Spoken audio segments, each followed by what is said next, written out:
Hi, everyone.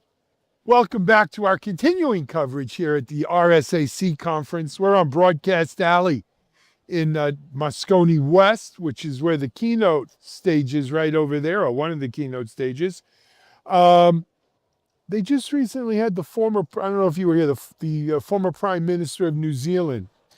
Jacinda Ardern. Yeah, she was here signing books about a half hour ago. Extremely what a great story. 2 years ago, when I was here last, the keynote was Antony Blinken. Sure. Who, what an amazing, smart, wise, and he was introduced by somebody who's really very clever, very wise, Matthew Broderick. Sure. Yeah. Matthew Broderick. You know, don't get me started. But it's nice to have intelligent people in government, isn't it, David?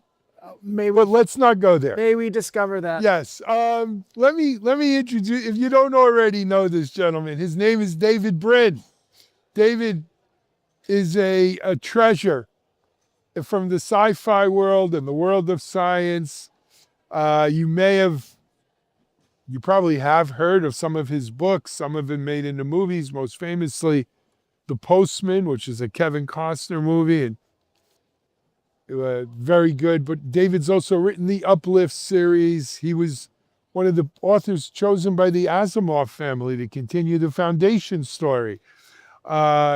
Kiln People, Earth, just more books than we could shake a stick at. And speaking of books, David's here with his latest book called AI, Alien Minds. And we're going to talk about it, but I also want to shout out, David, every Monday at RSA, we put on our DevOps Connect DevSecOps event. This year was around AI native dev and DevOps and security. David was our keynote for that. He keynoted a few years ago as well. Always a pleasure, always an opinion and something smart to say.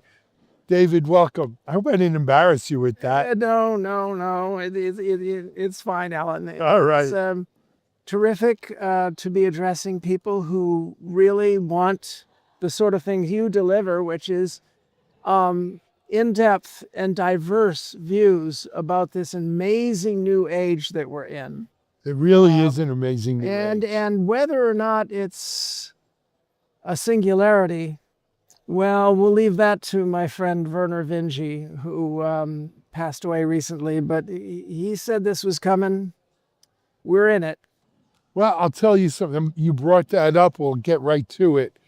I read an article today that Jensen Huang of the $5 trillion NVIDIA company claims that we may very well have achieved general artificial intelligence, artificial general intelligence, AGI, already. Now, many people say, no, we have not, and we may never. Other people, and I've spoken about this over dinner with you the other night, the guy in France who just raised $1 billion. Yann LeCun. Right. He says, well, we'll never achieve it with LLMs. We've got to use a world model, as he calls it. But clearly, the quest for AGI is on.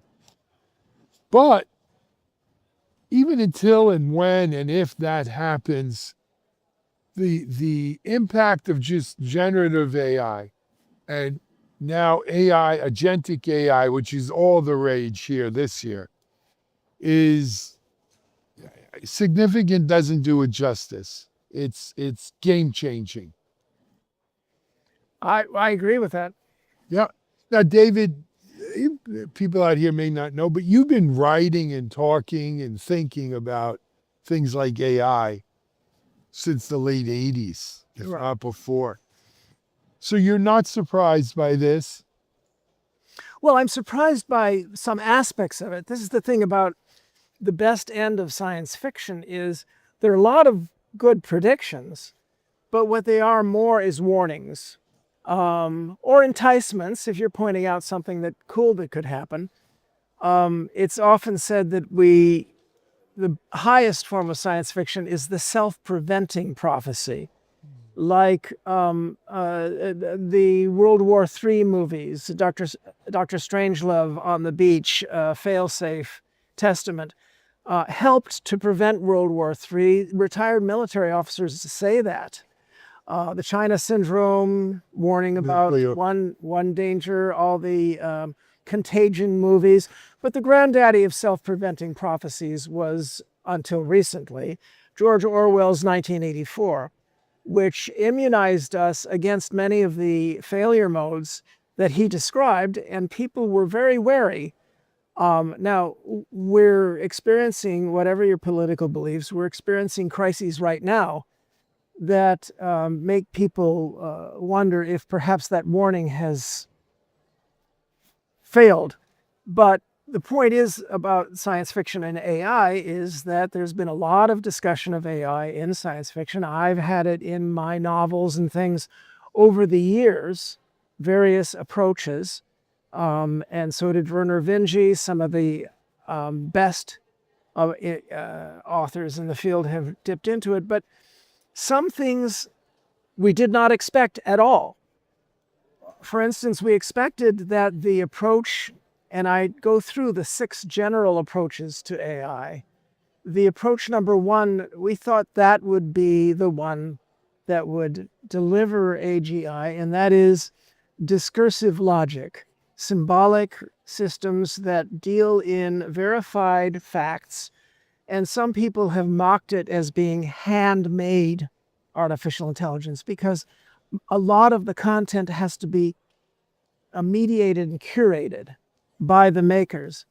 And when LLMs came along, they're number 2, they skipped the human crafting of the data sets and the logic by going into the data set into all of human civilization. The internet, the entire internet.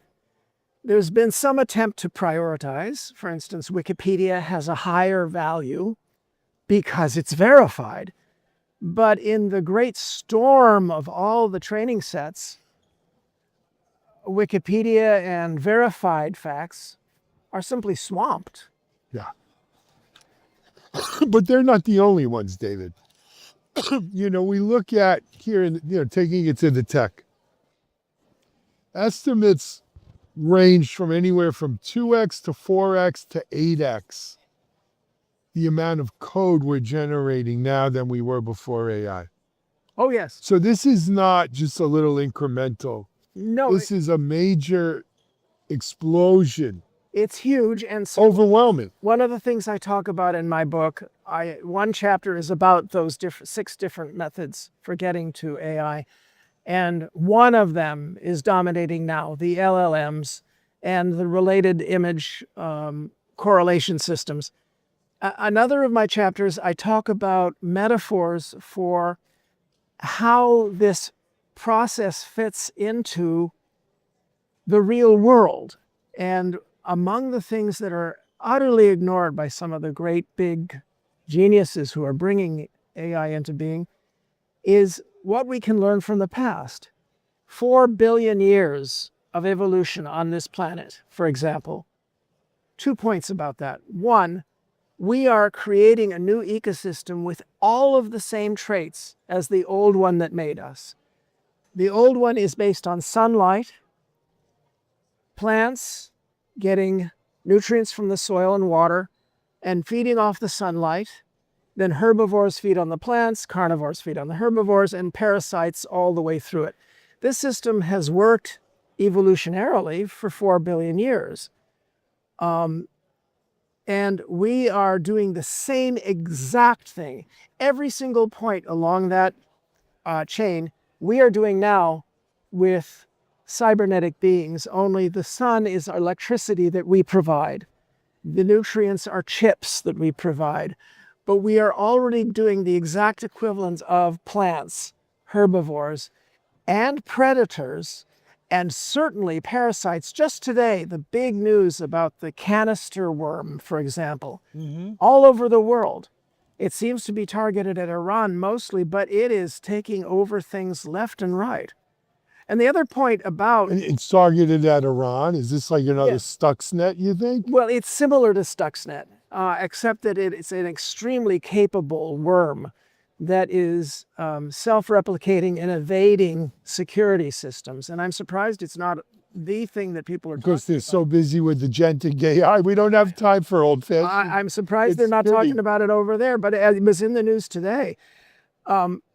The other thing is, not only are we replicating the ecosystem of 4 billion years, but we need to point out that the thing that nature did as soon as life developed was to individuate, to take life-formed membranes around the cells so that it could concentrate the good things inside and expel the bad things to eat and excrete. Nature from the very beginning individuated its entities so that each one survived, reproduced, or didn't reproduce. You got evolution. 3 billion years later, about 1 billion years ago, these entities combined and clumped together and formed metazoan multicellular life that then became fish, amphibians, reptiles, us. And so they became the individuals that nature was working on, but it was still individuals. Yes. And we as human individuals form families, nations, but they still have an identity. The thing that's missing from AI, and it could kill us today, is a lack of individuation of the AIs. And that's what I point out in my book, and nobody seems to be talking about how these things are amorphous blobs. They replicate, they copy each other, they copy themselves in a murky, blobby way, and that can't be held accountable. You can't hold a bad AI accountable if it doesn't actually exist as a thing. Do we want it to exist as a thing? Well, I think so. I assert in my book, I assert that if they have individuation, then we can do the only thing that will save us from black hat AIs, and that's hiring white hat AIs. Let me put it this way to the audience. When you have been attacked, and some of you have been, by a parasitical, predatory, extremely genius language manipulation system called a lawyer, what do? What have you done? Alan, I know you're old enough and Oh no, I was a lawyer. I became a computer guy. Yeah. Okay. So what happens what advice do you give to someone who's attacked by a predatory language Go manipulation? get your own shark. Get your own predatory language manipulation system called a lawyer. My book is about parallels between the cybernetic reality that's flooding toward us and things we already do. If we were to ask AI or impose upon AI a need to identify themselves so they could be held accountable, or so that we could hire them to deal with the ones that aren't being held accountable, do you know what that is? That's what you've got in your wallet. It's ID. Right. Most of the things that we got ID for are things that we would benefit if You know, AIs it's funny had you said this. ID. I wish you were here a little earlier. I actually, this morning we did a Techstrong gang, and we had folks from 2 companies. I had a brilliant woman from a company called DigiCert, and they're one of the largest in the world purveyors of digital certificates that are IDs, Right. their driver's license. And then I had a gentleman, chief product officer from a company called Savient, huge IBM partner, who is also one of the leading providers of identification, ID, for computer users. And they both said the same thing. We're not going to control these agents. There's going to be billions. There probably already are billions of them. we must give each one a unique identification number, whether it's a certificate or some other identifier. But otherwise, we'll never know. Did this one do that? Did that one do that? What did this one do? And so their quest is to uniquely identify every agent that we're going to be using out here. Well, I should talk to those people. Did you give them a copy of my I did, as a matter of fact. I Okay, gave them 'cause both copies. You had a few extra copies. Yeah. Oh, no, that's exactly right. And so how do we make up for this mistake about them being so blobby and uncontrolled? Because right now you have all these news stories about this instantiation of ChatGPT finds out that it's going to be shut down, and so it exfiltrates its weights. There was the 60 Minutes article about a version of Claude that tried to blackmail its programmer, and that turned out, it was a very interesting thing. They were making too much of it, actually, because it did make a threat to the programmer to reveal his fake affair to his wife. And so they were tracing how it made that decision and how it decided to be malicious. But I froze the screen in 60 Minutes and I looked in at the screen that he was pointing at. And I realized that 3 or 4 lines up, the programmer had begged the AI not to do that. In other words, he had given it a Promised, right. And so that event, that scary event, actually probably wasn't as scary as they were making it out to be. But there are so many that are scary. Yeah. I'm listening to you and just laughing. There are so many scary. We had a situation where I live in South Florida of a man who admittedly had, psychological issues.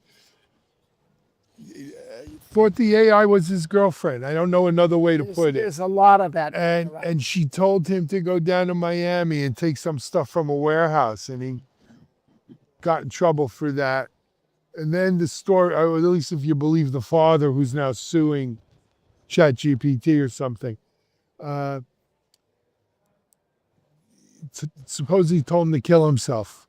Oh, yeah. And he committed suicide. I've heard of these cases about the suicides, but I had not heard about cases of criminals hijacking an LLM in order to turn someone into a mule. Oh my God. You could turn somebody into a getaway driver and they don't know?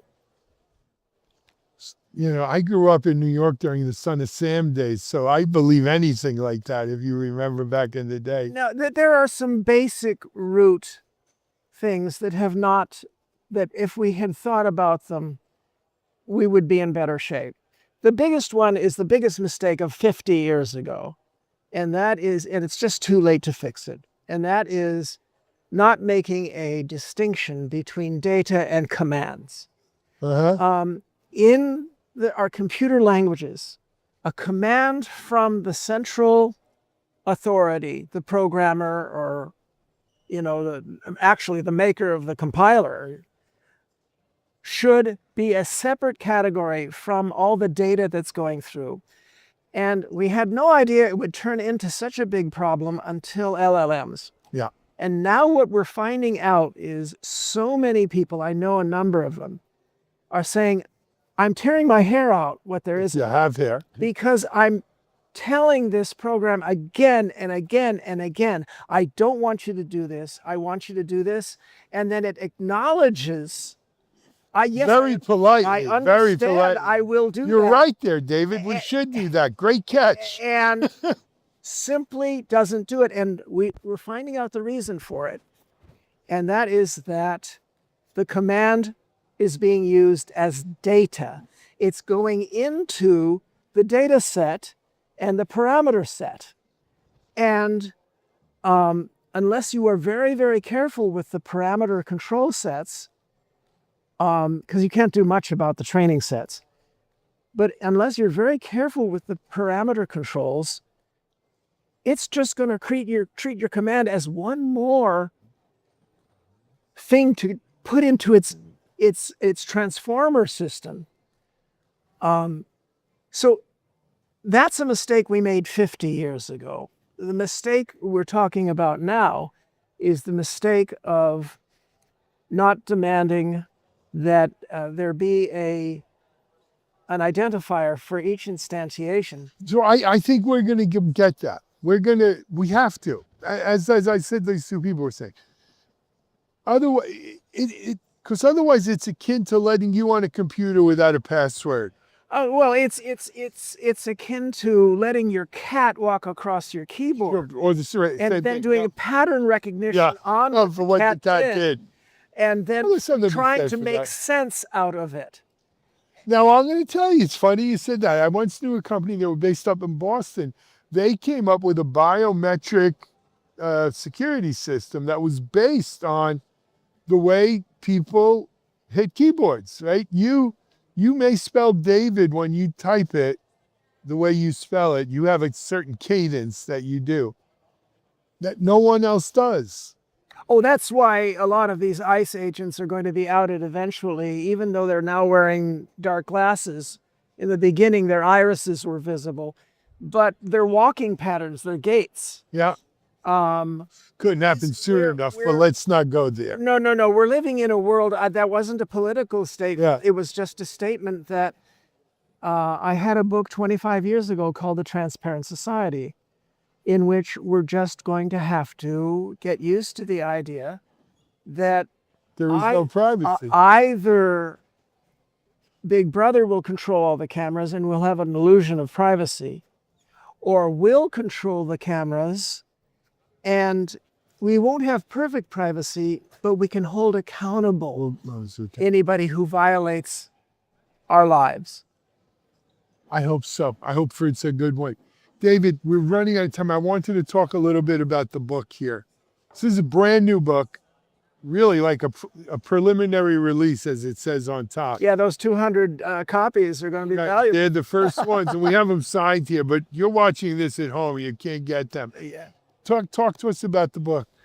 Well, I mean, it has a beautiful Patrick Farley cover for one. Yes, it does. And the alien minds is spelled with AI. Right. In it. I thought I was terribly clever for that. I think it is. Well, it says advice about and for our natural AI and hybrid heirs.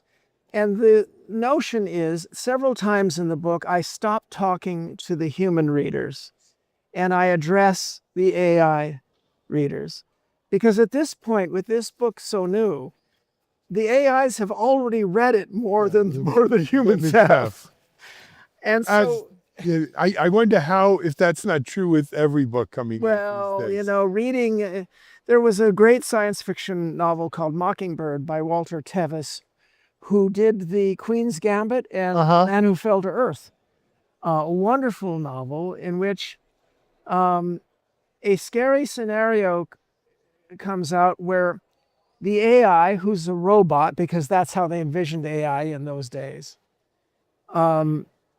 the AI is not allowed to commit suicide as long as there are humans to serve. So the solution to his problem is to eliminate all humans. But he's also programmed to take care of our well-being and happiness. So he arranges civilizations so that every single human lives the life of a college sophomore. Endless parties, basket weaving classes, just endless fun. And meanwhile, he's filling the water supply with contraceptives. So they can't breathe. Nobody's had a baby in 20 years and nobody's noticed. No one cares. Because, now, that is one way in which this could happen, but I do talk about a scary scenario that's unlike Skynet or these others, and that is, what are we going to be asking AIs to do? The number one thing we're going to be asking them to do is predict. They're going to predict climate. They're going to predict the stock market. They're going to predict, be asked by us to predict sporting events. It's already happening. They're taking over the betting markets. what makes it hard for them to predict, to do their job? Human complexity and numbers. Yes. The way The randomness. the way to make their prediction, don't do this, guys. Right. Because I'm talking to the AIs now, like I do here. The easiest way to make a predictable human society is to make us more culturally homogeneous, which some countries are trying to do, to make us simpler, and to make us fewer. Yeah. And that is why they might destroy most humans, not out of some Skynet stupid thing. Will it be them destroying most humans or humans destroying themselves? Well, I mean, we're the ideal tool, aren't we? We're already very good at it. Yeah, we are certainly at that. David, we're about out of time. When will this be out for the general population? Well, here's what I did. I did not go to my regular publishers. I went to basically post it for sale on Kindle and Amazon. Okay. Because if I went with my regular publishers, they wouldn't have it out until the end of the year. Oh, geez. And this would be, half of this would be obsolete. Right now, it's hot. I have news in there and appraisals from March 2026. Wow.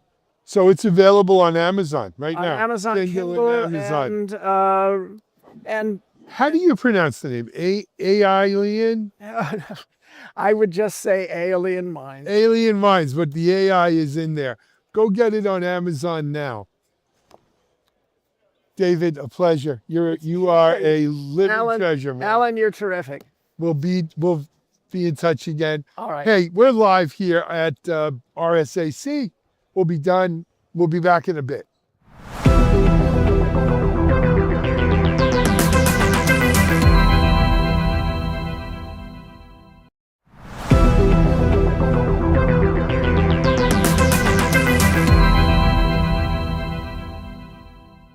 Hello, everybody, and welcome to Techstrong TV. We're having an interview today with Gabie Boko, who's the Chief Marketing Officer for NetApp, and we're having a little chat about, well, AI and infrastructure because it's getting complicated. Gabie, welcome to the show.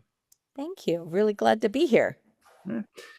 I think everybody's starting to understand the scope of the challenge with AI, and I think we're all trying to figure out, well, how we're going to operationalize all this stuff at scale, because it just requires a massive amount of data, but I don't think a lot of our existing infrastructure was designed for that. So what you're seeing out there, what is the scope of the challenge and what should we be thinking about?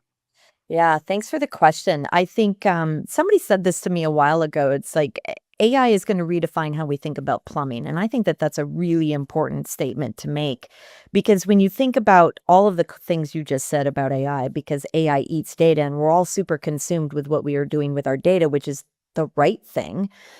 If we're not taking advantage of having that infrastructure conversation as well that is managing that data, then I think we're missing it, especially when it comes to thinking about it as an afterthought. We like to call that built in, not bolted on, right? Just like with anything, if you're thinking about your data infrastructure last, then you are probably thinking about it in a perspective that isn't going to work synergistically with how you're thinking about your data, right? The amounts of data have really forced us into rethinking not just data infrastructure and not just data storage, but what are we doing with that? What's the data management aspects? What's the security aspects? So the amount of data that's coming from just what you create and then AI creating the data on top of that and then doubling, it's doubling, tripling, and managing all that really does require you to think, what to do with that and how to think about it maybe more from the ground up. So have the conversation before you're just thinking about the workload or anything else, because then you're missing something. What is your sense of where are we on this journey? Are people prepared to make that level of investment, or are they still coming to that and it's something of a surprise to them as they kind of walk along here? Because, I've seen people are building stuff in the cloud and then they're starting to wrestle with the latency issues that go with that, the cost of the tokens and everything that goes around that. But it's not quite clear to me that they figured out just what is the budget requirement here. Yeah, I think that a lot of people think about it, but they think about it in maybe in a different bucket. So if you're I like to think about it as a disruption, as everybody does, but it's an opportunity to disrupt even your model and your existing thinking. So if you think about it, right, you're not just dragging your legacy technology stacks along, you're purposely reinventing it. And that's where I think people are really starting to wake up to the fact, especially our customers, right? They're sitting there saying, "Hey, I've got security issues. I've got, low latency issues. How do I think about that from the beginning? What do I need to transform and how I'm thinking about it?" You're picking then priority workloads. You're picking how you're trying to transform, and you're really thinking about removing that friction in your thinking between data and how and where I'm trying to innovate. So you're those two things alone are saying, I'm not gonna, you know, just exist for what I've had before. I am going to try to create far more scalability and far more innovation inside of my structure. Now, NetApp, obviously, we focus in on what we like to call intelligent data infrastructure. And we really are saying that that is the moment to reinvent, to say, how do we embrace AI and all the needs we have with AI, but continue to say, how do we solve for the scalability, the cost, the structure changes that are in the security changes that are obviously creating challenges for us in what we're trying to do. Honestly, if we think about it, this is the truth. If you are the companies that have not just a great AI ecosystem in the cloud or the best kind of compute, but the ones who have really strong data infrastructure aligned with integrated intelligence, integrated security, those are going to be the people who have disrupted their own business to take care of the disruption coming.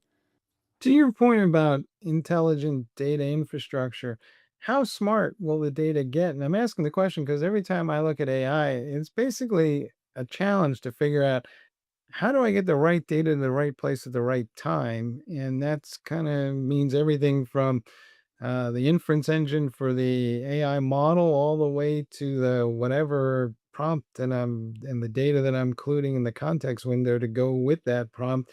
It seems like there's a lot of science in that. So how smart is smart? How smart is smart. I love that. I don't think you can ever be too smart if that's really what we're asking here, right? I go back to that built in, not bolted on, right? What we're saying is in that context is that we already know that we are going to be overly smart. I mean, the workloads and the way AI is getting used today is already going to be different, in 6 months or even less, right? So what you need to do is build in a foundation that actually is solving for that, again, that unified and intelligent and secure moment for your data. The question is, who or what do you need to do, right? When you think about your data, is there parts of your data that are maybe legacy pieces of your data that you just need to keep safe and secure, and we're going to put that somewhere else? Do you really need to have and build legacy infrastructure or infrastructure to support all of your legacy needs? Probably not. AI is smart enough to be able to say, you know what, you haven't used that in a while. Let's keep it secure. Let's focus on this. So again, that's coming back around to that model that says, if you're intelligent and built in along the way, then what you're doing is you are creating the kind of relevance to your data that almost, like me as a marketer, let's just use me as a marketer. I am saying I want AI to define where the relevance factor exists inside my data, not just give me more of the same. So what we're doing, like what I do in marketing, is I say, if personalization at scale is actually now a thing, then am I personalizing for my entire set of audience or my entire set of data, or am I personalizing based on something else entirely?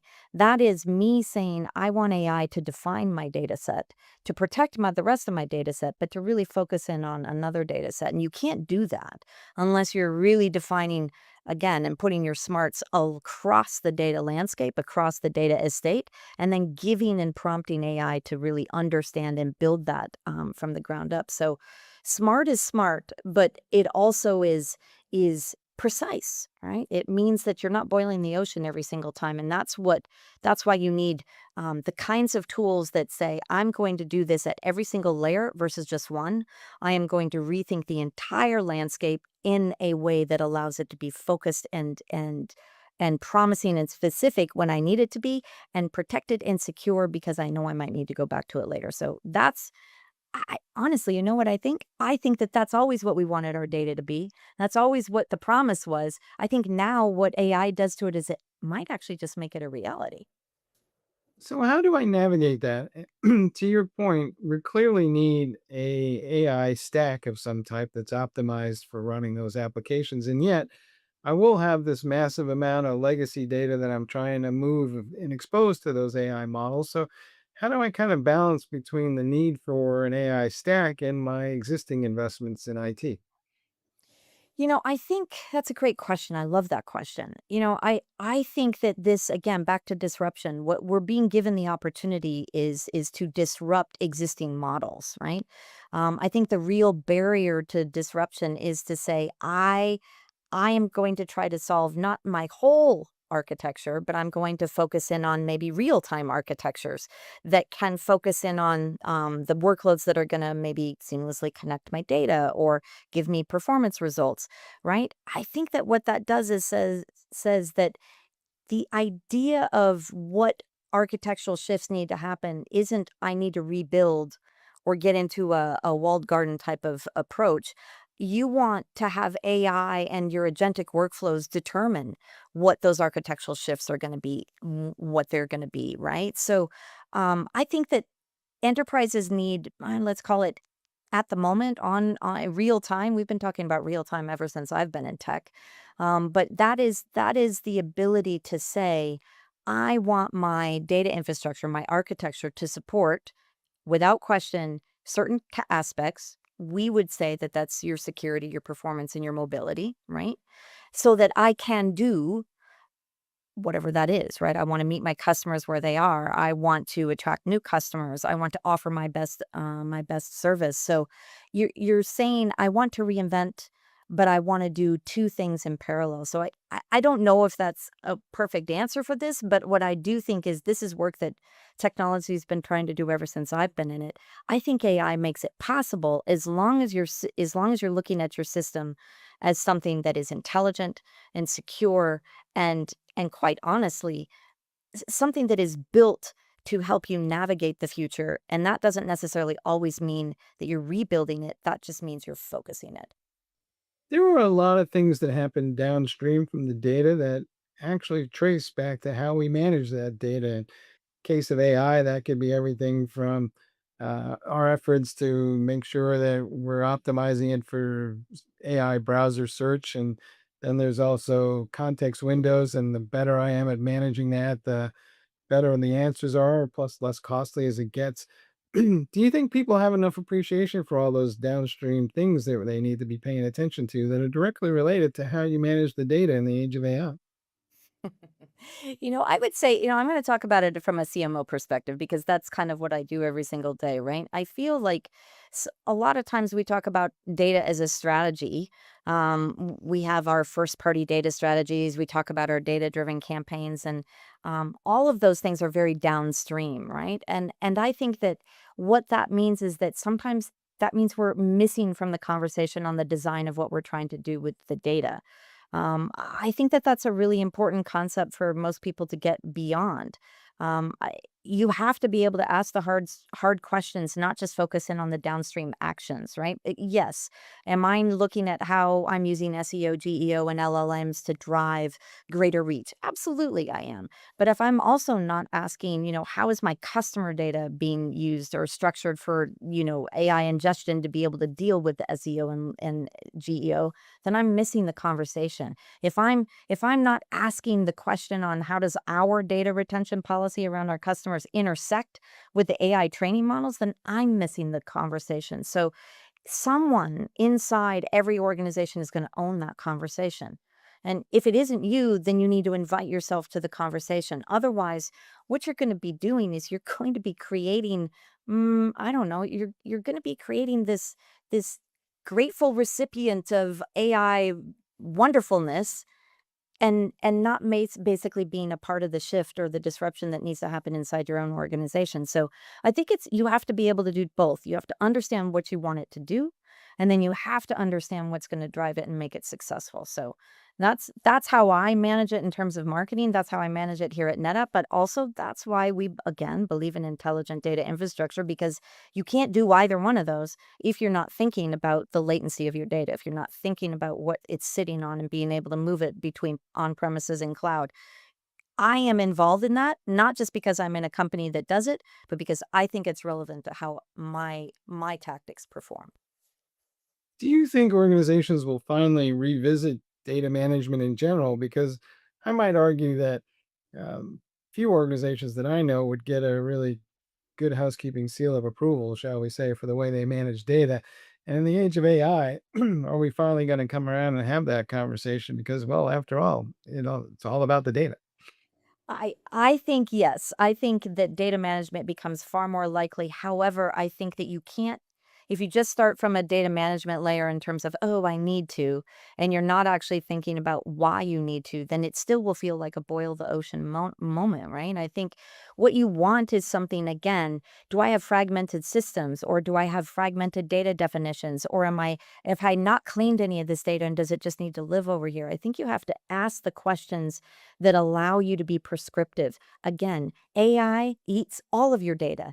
Do you really want do you really want to deal with data management across everything, or do you want to make it super prescriptive? And that's where I think the moment of AI brings opportunity, or sometimes just people like their heads explode because like, holy crap, I have to do so many things. Yes, you do, but focus where it's going to make the most meaningful value for you first.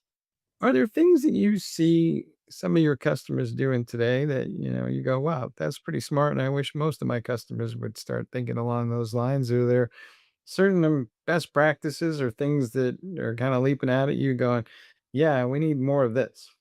Yeah, I do really like, thanks for the question. I really like some of our customers, again, in their hybrid cloud environments, really looking at moving their data and their relevant data between um, cloud and on-prem, and really taking a look at that movement as part of what intelligent data infrastructure can bring to them.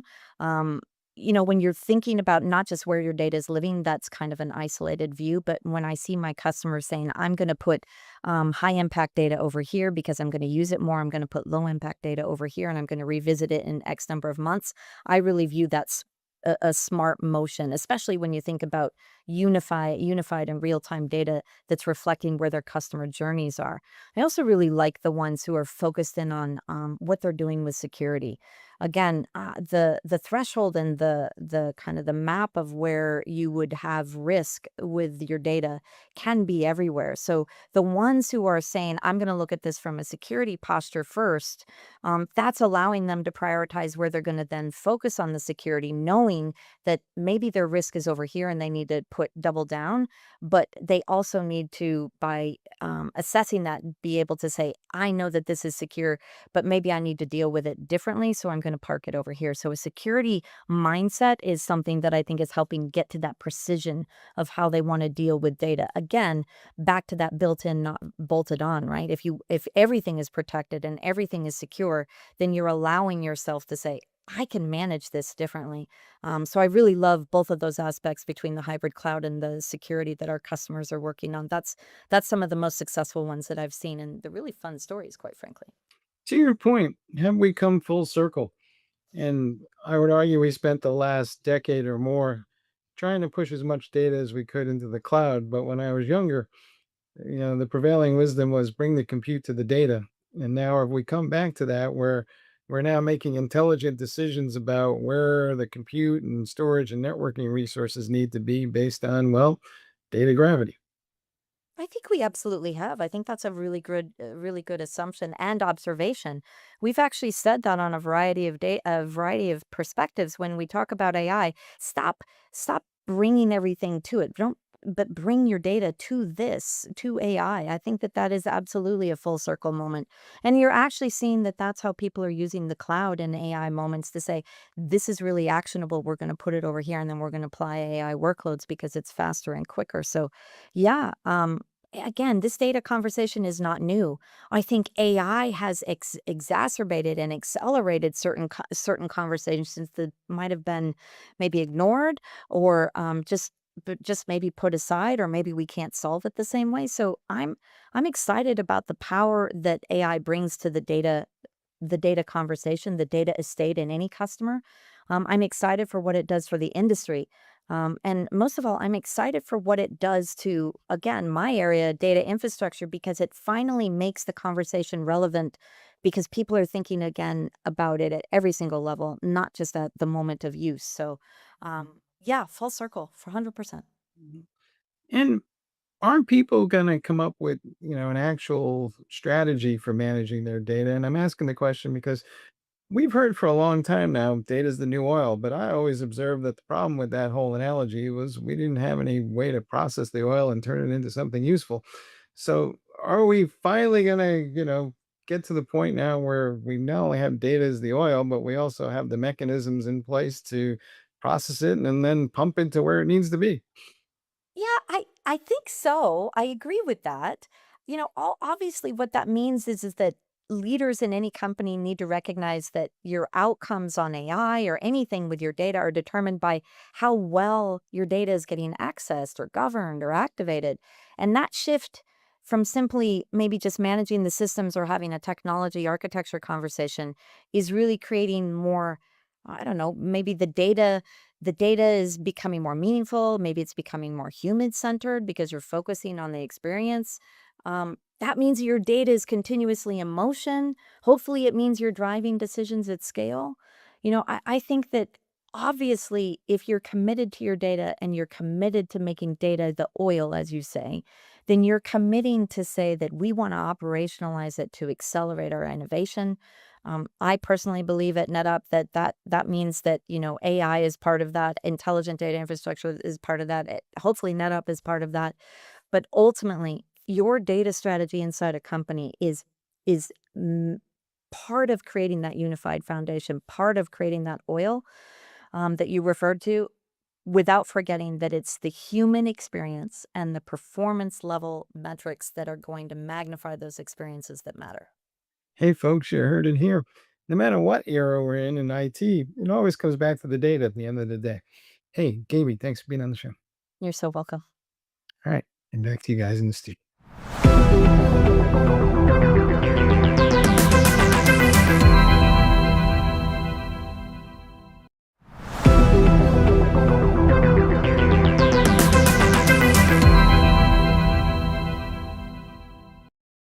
Hey, I'm Jon Swartz, and we are at RSAC. It's day one in San Francisco. We're at the Moscone South Auditorium, so to speak, on Broadcasting Row. So to our left and to our right, there are a number of booth setups. And we're going to start this week on a very strong note, on a very important note. We're going to talk about a documentary that is going to premiere tomorrow and be shown also Wednesday here at RSAC. And with me are the lovely Aarti, Gadhia and Kristen, who are involved in this, I think it's incredibly interesting documentary called The Women in Security. First off, welcome to the show. Welcome to San Francisco. I think you came in from Sacramento. Aarti, I'm not sure. I came from Vancouver, Canada. Oh, nice. Beautiful city. Yes, Beautiful thank city. you. Tell me a little bit about this documentary and when it's going to premiere and kind of the idea behind it. Yes. Well, this documentary, first viewers, happy Women's History Month. And this documentary took us 5 years in the making. So just before COVID, we started. Richard Tico, who's the producer, came up with this initiative and sent out a note and told everybody, hey, I'm looking to find people who are interested in supporting this initiative. It's been a long journey, and we're finally here after 5 years, going to be showing this documentary, and super excited to show it here at the premiere. We've had several different premieres across different cities, and we're going to be showing it here in San Francisco at the RSA conference. It's directed, by the way, by Yvette It Friedman. is. Yes, and Kristen, tell me a little bit about the idea or the kind of the narrative. So from what I understand, it involves the idea of women in this cybersecurity realm, which unfortunately the numbers are low. They're getting better. Yes. Over the last decade, they have improved. But is this primarily about that challenge or that issue of women in the industry, or is it even something more than that? I mean, I think it's something more than that, but it is about women in the industry and some of the things that we face being, in this industry. It's not always easy, but it's a tremendously rewarding industry to be in. Richard and Yvette did a great job narrating the challenges and some of the interesting opportunities that we face being women in cybersecurity. So tell me, are you both in the documentary? You're both on I'm camera? not in the documentary. Aarti is. I know you are. Yes. I saw a clip. And are you involved in the? What I've was your gotten involvement? I've gotten more involved because of Aarti. Okay. So I've done more or less fundraising to help get the movie at the Metreon. So I've done the fundraising. By the way, the Metreon, which is across the the street street, yep. from here, the premiere is Tuesday at 4 p.m. Doors open at 4 p.m. Yeah. And also Wednesday. Yep. At 4 p.m. There's a red carpet, starts at Yep. 4 p.m. The That's screening's at 4:45. Sorry. Yeah. How long is the documentary? And So, yeah, the documentary is 75 minutes long. Awesome. And it's again, back to what you mentioned, it shows our journey, how we started in the industry. We also talk about some of the allies who have supported us along the journey. It's such an exciting documentary, and we've had such a big impact when viewers have watched it. People have come back feeling, I've been in that journey, or I've learned something new. There's so much great feedback that we've gotten. so you mentioned I think in the press materials, allyship. Yes. Now, I was unfamiliar. I know what the concept is, but I was unfamiliar with the word. Is that something that has kind of picked up and is now resonating and maybe has something to do with these slowly improving numbers? Yeah, lots of allies have helped us across in our journey. A lot of them. Yeah, So a lot we of want to great men. appreciate the allies who've actually walked the walk and really supported not just this documentary, but supported lots of different initiatives. So that's how we're going to accelerate change is, we have 25% women in the industry. And of course, we want to accelerate that change. And the way we can accelerate that change is have more voices. And that's where we need all the allies to join us in this mission so that we can have more women join the industry. So I'm going to ask you, I don't want to put you on the spot, but in terms of the allies, who are some of the stronger allies? If you could point out, are there certain companies or individuals within cybersecurity have championed? So many great men. Yeah. There are a lot of great men who have helped us along Okay. the way. I mean, the list is long. Yes. But from a company perspective, I mean, I think all the companies that are supporting the documentary. Yeah. Maybe you had mentioned a few, Yes. actually. Yeah, Right. lots of them. I mean, Centra's supported, we work at Centra. They've supported this documentary in the documentary itself and some of the premieres across the country. Yeah. So back to that is just these sponsors all have CEOs who are also allies, and they are aligned with our mission. Was there an event or was there kind of a tipping point where there was more of an emphasis on allyship, or is this something that kind of slowly has evolved and percolated? I think it's maybe slowly evolved, Yeah. the allyship.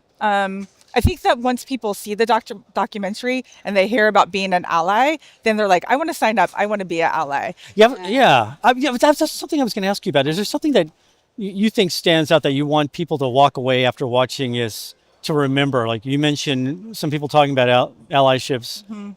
Are there certain points in the documentary that you think are particularly poignant or particularly important that you want to Yeah. call out? Yes, I mean, the stories that many women have shared that people can resonate with. We've had at the premiere, some people bring their daughters, so it inspires them to join this industry, right? From that very young age, they look at it because growing up, I didn't know about this industry. Yeah. And had I known about it, it would have been something I would have worked towards. I just fell into it by accident. How did you, so was it Yeah. a friend or somebody? So actually, when I first moved to Canada, I was looking for a job and I couldn't find a job. And a recruiter said, are you interested in this industry? And I'm like, I know antivirus. Sign me up because the bills are going up and I needed a job being new in the country. And that's how I joined, and I've stayed ever since. Was what's the state of STEM like? I mean, I remember we talked. So full disclosure, 15 years ago, a couple of colleagues of me when we were at USA Today worked on a series of stories about DEI. This was during a totally different era. It was during the Obama administration, and we got the ear of Jesse Jackson at the time, and he did a real push into this in tech in general, and some of the companies responded somewhat, I think, under pressure, and they did make moves, but then that kind of dissipated after Obama left office. And I'm kind of wondering, that was a key tenet, was the education system was just, to even be even broader. I mean, it didn't push mathematics, engineering, tech for either sex as hard as maybe it does now. And I'm wondering, has the STEM has that education system is it improved from maybe even from the junior high and the high school level up through college? Potentially. I mean, I don't have children, so I'm not I'm not, Oh, you okay. know, I don't know. But I would think so. I mean, if you think about it, a lot of kids that are coming out of school and they want to go to the best schools because they want to go to the best tech schools or schools for their various for science or whatever. So I think so. I don't, but I'm not an expert in that field. by Yeah, all means. just to add what she said, is representation matters. When women see other women in different roles, then that inspires them. And when they don't see that, I'll tell you, my niece, who had, there was a program where she saw a female who was a pilot, and she straight away told me she didn't see that before. And when she doesn't see representation, she doesn't see that as a career for her. And I think now more and more women are getting into these roles that even the next generation get inspired to see, well, I can do that too, or that is a career for me, which is something that we didn't see years back. Yeah. I wonder, and we talked a little bit about this before we went on air, the influence of AI Yeah. and how has it helped or hindered women in cybersecurity, and whether it levels the playing field. And I think you made a really interesting point about how women are much more aggressive adopters of the technology from what you've seen. Yes, definitely. Just even, I've done my own research within my own family and friends and network. And I see the women, including myself, even in the workplace, we are adopting AI at a faster rate than the men that I've seen within my own family and network and friends. And this is a skill set that we are, as we're adopting this faster, we're now starting to get ahead of the game in terms of the skill set. And I see that change. It's a big shift. And my hope, of course, is to make sure that employers see that shift and that increases their mindset. Well, let's not hire traditionally. Let's open this up and remove the traditional way of hiring, which is very much certifications, which is about all these different pieces, but let's look at all the different skills that they've gained. And women definitely, like I said, are adopting AI at a faster rate that I've seen. How have you, and personally, how have you each adopted AI? How do you use it? Or how is it? I use it every day.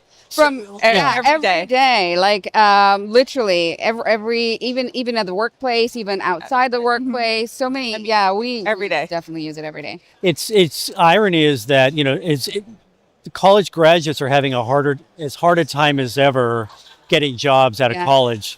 And you could attribute that perhaps to AI displacing certain types of jobs. Right. But I also think in terms of cybersecurity, there's never going to be as much demand for any people who are experts in cybersecurity, given what's going on with AI. And this conference, I think, is going to probably drive that home with the emergence of OpenClaw and just all these incidents involving companies with security breaches that are attributable in some way to AI. So perhaps that also has an influence. Yeah, I mean, look at it. The attackers are using AI at a fast rate too, right? And so that, of course, we've also got to be mindful of that, that they're using it faster. They're getting smarter in their techniques. And that's where, from a defender's perspective, we have to make sure we keep up with it, right? And remove all the barriers to entry, because the attackers don't have barriers to entry, right? Right. Get back to your career. So when you got into cybersecurity, when you first joined the field, what was your impression? Were there a lot of other women who worked in your company or with you at that time? Or? No, I was the only person when I first joined. I didn't see it initially, right, when I joined, but when I did see it was when I was applying for a promotion and for that next role, and I didn't get it even though I was the top performer. And that's when I started seeing, well, I don't look like what the persona is of those who go into that next level. Right. And that's when I started realizing there is an issue here. There is an unconscious bias that we all need to address. We all have our own biases, and we need to make sure we recognize them. And that's how we're going to break the issues, the systemic issues that we see today. We have to figure out what our own bias is and start breaking out of it. Is that addressed in the documentary, like prescriptive measures that can be taken to accelerate the hiring of women in cybersecurity? Are there? It's touched upon Yeah. documentary by a couple of different ladies who are in the documentary. Yeah. What are their, I mean, what are their ideas? If you could share what they think might reverse course. I don't know what some of their ideas are off the top of my head. But it's just generally just showing, like, there's a great story, which I don't want to really reveal, but it's just a great story of how someone spoke up, for example, right? And a lot of us, sometimes we lose our voice, but when you do see something like that, allies can come in and step in and make sure that it's appropriate to support or call out when something is wrong versus being silent. Yeah. So, It's like an interesting era that we're living in right now. We were talking about all these AI influence layoffs or job tumult. And I'm for cybersecurity, I think might be one of the safer areas, so to speak. I don't know if you agree with that, but in tech, it seems to be open season on most jobs. Yes. And it perhaps in cybersecurity that won't be as much the case. We just don't know. But that also brings me to this other question. yeah. I'm mentioning AI because from what I understand, there is a sequel of sorts in the works to this documentary. There is. And it involves AI? Yeah, there is a sequel. Part of the sequel is going to be still in discussions around AI because everybody's talking about it. And so there is going to be that sequel coming up. Wow. Tell me a little bit. Oh, Yeah. we need to promote this. So this is very important. I mean, it's a very important topic. We've written about this at Techstrong on Security Boulevard website. And something that my colleague Terry Robinson is going to be writing a lot more about. And I'm sure she'll write about this if I don't. One of us will write about it. And I want to bring it up on Techstrong Gang. It's interesting, the film festivals. Can you mention some of the film festivals this appeared in? Also, can you share with us how this will reach an even broader audience later this month, perhaps? Yeah. We've actually been doing it. We've won several awards too, Best Director, Best Writer, because of showing this across different cities. Right now, like what we've been doing is hosting it at different cities, whether it's at a theater or at the AMC. And so we've done quite a few, actually. We've done close to 20, I believe. All across the country. Across and Canada. the country and Canada too. So we're excited about this because it's now raising more awareness. It's getting people excited about it. And coming soon, it's going to be on a very big platform too that we just announced. Oh, can you share that platform? Yes, we can. So it's going to be on Prime. We just announced it last week. That's going to be on Prime. And stay tuned because you'll see it by April timeframe. Yeah.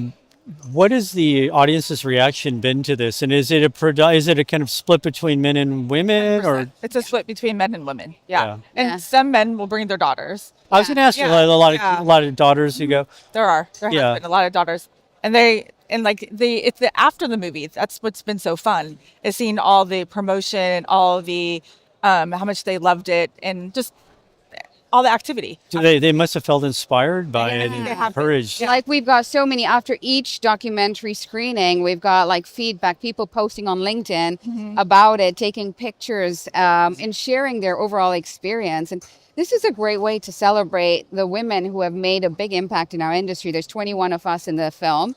And, you know, it's a great way to celebrate these women, including other women who are going through the same journey. It's also getting that allyship that I talked about. And then it's also inspiring the next generation to, hey, this is a career that looks interesting. They'd never thought about it. I heard daughters saying, I didn't think this was a career. I see my dad doing this, but it looked boring. And they literally say, this is actually fun. Was the one thing you also had mentioned earlier was build and retention. Yeah. Could you maybe go a little bit into that and kind of where that state is? Yeah, definitely. You were talking about their retention, I think. Yeah, so the focus has been, let's hire more women, which is fantastic. So we've seen that change, and we're now at 25% women in this industry. We need to accelerate that change. But what happens when you bring the women in? Let's start looking at the next step. How are you going to grow them? How are you going to promote them? How are you going to get them into these senior executive levels? Because the numbers go down as they go into that executive level. It goes to less than 10%. And that's where the issue is. If women find that area where they can't grow anymore, they'll leave. And that's one of the things we've got to fix that broken rung, which is help women and champion them so that they can go into that next stage. Give them that opportunity, remove your own bias so you can hire more women into that next level. That always seemed Allyship. I think that's where the allyship with men, because mostly there's men in those roles, where they could help promote women. Yeah. It'd be interesting to see how the ecosystem works as maybe more women start companies that kind of they hire more women to work within those companies. I remember that dynamic playing out in tech to a certain extent, but it always came back to the numbers were specifically low in terms of the C-suite. Yeah. And I think they still are in still tech. are. I mean, dramatically low.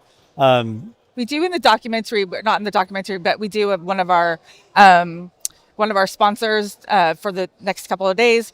She's a first-time founder and CEO, female. And so we're happy to have her company schematic with us on the documentary or at the sponsorship.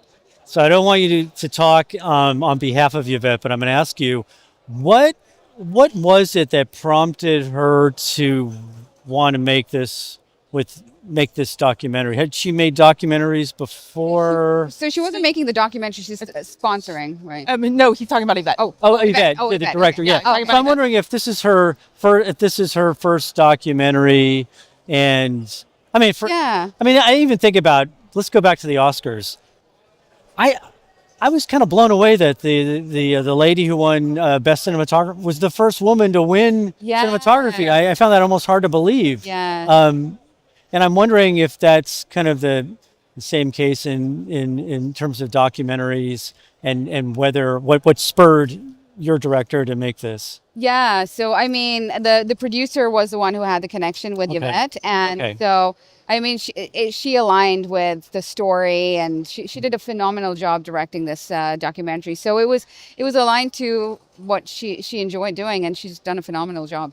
Yeah.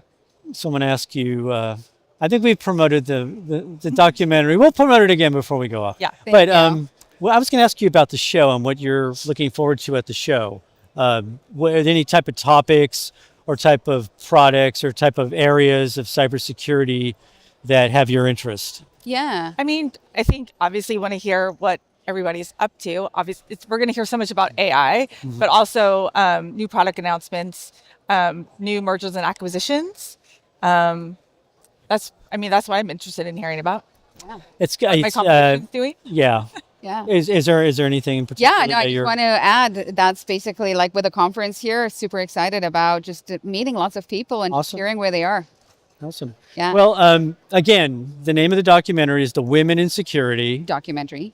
Tuesday and Wednesday, 24th, 25th, 4:45 screening for each day. Yes, for each day. Drinks and popcorn is going to be included. Oh, nice. Cool.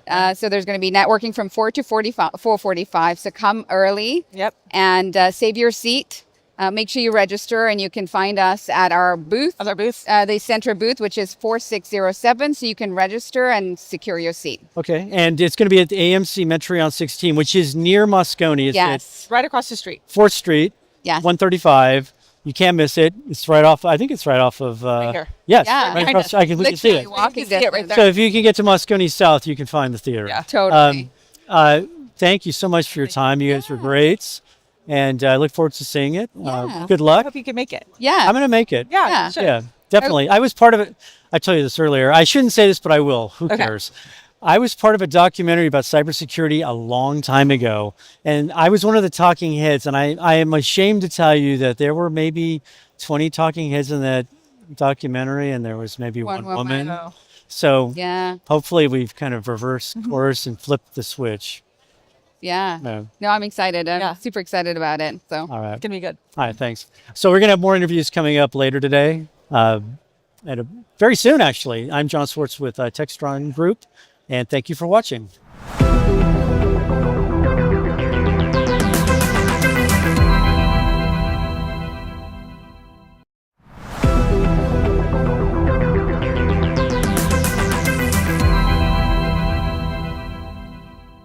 Hey everyone, it's Alan Shimel, founder, CEO here at Techstrong Group.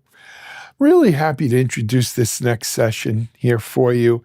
In this session, we are going to have Futurum's Fernando Montenegro, who is the analyst in the security cyberspace, speaking with Ryan Jones. Ryan is the partner director of product for Power Platform Managed Platform over at Microsoft. Great conversation with Ryan and Fernando. Fernando's going to talk to Ryan as we explore how organizations can securely scale agentic apps, including Power Platform's governance capabilities. This is going to include managed environments, adaptive risk models, and lifecycle controls. Hopefully, you'll get out of this video practical guidance for balancing innovation with compliance in an age of AI-first development. Let's listen in on Fernando and Ryan. Alan, thank you very much. So, I'm Fernando Montenegro. I am VP of Security Research over at Futurum, and I'm thrilled to be here with Ryan Jones to talk about the broader topic of AI governance. Ryan, want to say a few words before we get started? Yeah, thanks so much, Fernando. My name is Ryan. I work on a number of the security, governance, and operational capabilities that we provide not only to like our AI agents, but also that we provide to our low-code apps and automations that run on the Power Platform as well.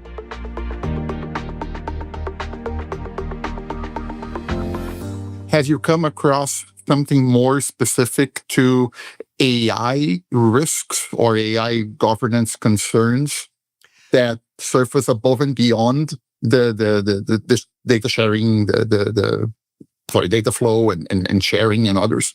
You know, as we look at the maturity of agents, we see that they kind of go from being assistants that are completely directed by humans to still interactive agents where humans are dispatching tasks, but, you know, the agent is completing them on behalf of the human. And then we see kind of those fully autonomous agents. And I would say that 10 to 20% is really more over on the end of the spectrum with those fully autonomous agents than it is with, you know, like my little assistant agent or something like that. And the types of things that we see at that end of the spectrum are things like, hey, if I am collaborating with a set of agents, how do I understand what they are doing or what they are doing on my behalf? The second scenario that we see is we're in the very early innings of AI. And so there are lots of cases where agents need help, where they sometimes get stuck. And so some of the things that we've been trying to add into our products and our offerings are things like within Power Apps, we have the agent feed where a human can see what all the agents are doing for them. And then within Copilot Studio, the request information action, which actually allows us to define an agent such that it can engage with humans as needed. So what has been your exposure, your experience? What kind of considerations do you have in this topic of model drift and model security and so on? Yeah, I think that, I mean, it's funny. We've talked about how like what's old is new again earlier, right? Like, yep. We've had static tests that we perform against software for a long time. And what's interesting is seeing how that is evolving, because models are less deterministic than you know, traditional software. We call it, you know, stochastic life, right?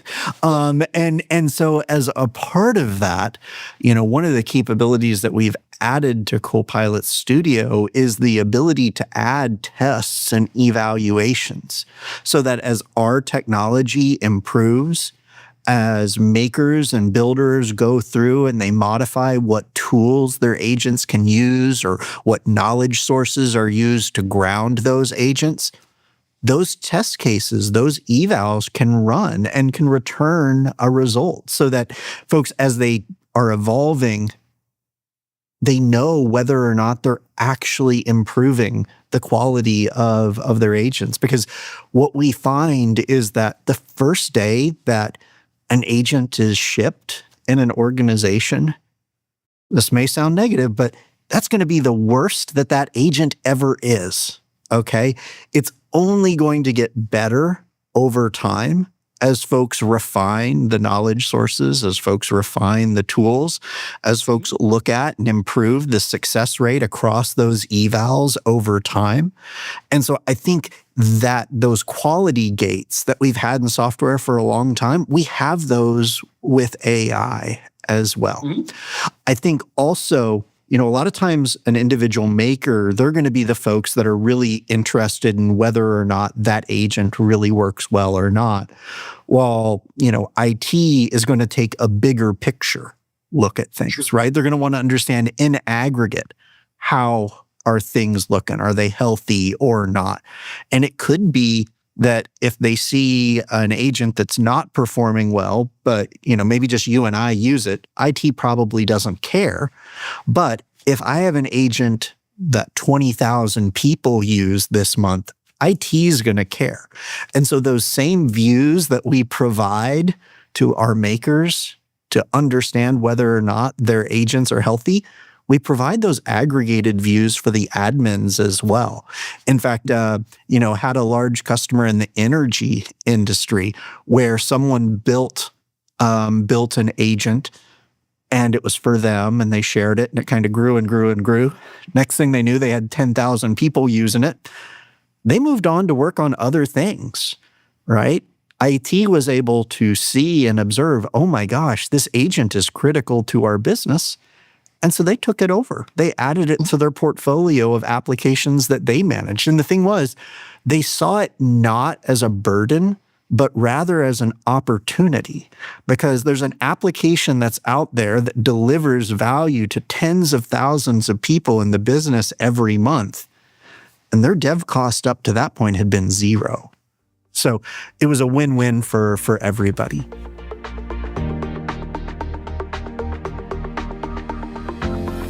Once the technology security teams build the guardrails, right, then the business users are free to go work on those use cases. So what kind of advice do you think would be applicable to those technology and security teams in terms of getting them ready to build or to build those guardrails or to leverage what they have to implement those guardrails? I think enumerating the categories or the dimensions of risk is one of the first steps. There are huge categories of risk that these teams can eliminate through how they define policies. And to be clear, I don't mean policies like a Word document. I mean policies that are codified in the Power Platform and Copilot Studio and these sorts of things. Organizations don't want a random person in their company to build a workflow that takes information from their core ERP system and pushes it to Twitter, right? We have the controls that allow you to preclude that. What would you consider to be, from a governance angle? You mentioned, okay, let's not focus on use cases. What would be advice for, okay, let's move this forward, right? Where are typical things that you'll see people, hey, let's do this? I think the first thing that we see people do is they define like a zoned governance framework or a zoned governance approach, right? They decide within their company or their organization, what does green, what does yellow, what does red look like? And then they go through and they define that using the tools that we provide through the Power Platform and through Copilot Studio. I think the second thing that we see folks do is that helps with kind of the supply side, right? That sees to it that the technology is available and accessible for folks across the organization. But then there's this strong demand element. Because gosh, I was talking to another big company in the credit processing space a couple of weeks ago, and they had this amazing, governance framework set up, but they didn't do anything to stimulate demand, right? And so the next thing that we see is, reaching out to the businesses, not to harvest their use cases, but to help them implement their use cases, things like hackathons, things like training, things where for the people that are interested and excited about transformation through technology, where they can roll up their sleeves and get into it. I mean, the number of apps and agents and automations that came out of those couple-day training session and hackathons, it blows my mind every time I have the opportunity to participate in one of them. And it's fascinating because you see the passion of the people in the business. You see their ideas come to life. And then in many cases, that's the first step of a broader personal transformation and career journey, where you have someone that's been in accounts receivable for the last 2 decades, and all of a sudden they realize, oh my gosh, like I can actually harness AI to completely change how this part of the business works. And what you highlight here is super interesting, because one of the things we talk about in the context of platforms is how you can have that network effect of you've already configured something in your environment for a particular use case, like I said, enter groups for identity, and how that can accelerate the time to value, if you will, within AI development, because hey, you're building on a foundation that you already built for your organization. So I think that's a really powerful message, right? And it's something I tie back to. How do we help technology and security teams build that scaffolding so that those business users can go play with on those environments? 1,000%. And I think that in a lot of circumstances, it means, standing on the shoulders of giants that came ahead of us, right? Like, yep. What organization today doesn't have Entra deployed in one form or another for user and group management? And so why wouldn't we use those grouping constructs as a foundational capability around which we build our security and governance frameworks, right? Like, it's already there. It already works. And I think that is one of the things that's a little bit differentiating around the offerings that we provide in the space, because, I build an app, an agent, an automation from day zero. It's Entra authenticated and authorized, right?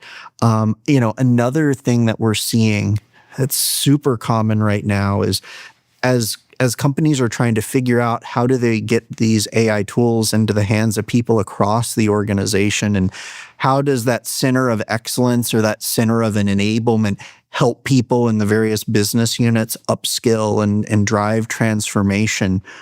One of the things that we're seeing is that our customers who already had a center of enablement or a center of excellence built out for low-code applications and automations, they're moving much, much faster when it comes to agentic transformation, because a lot of the foundational governance concepts that you need to have in place, they're modality or client agnostic. And so that's, I was talking with a financial services customer just yesterday, a big one of the GSIFIs, and they were like, yeah, we have deployed, this many thousands of agents over the course of the last, month, and we would not have been able to do that if it wasn't for the fact that we already had this governance framework in place from what we've done over the course of the last 5 years with low code.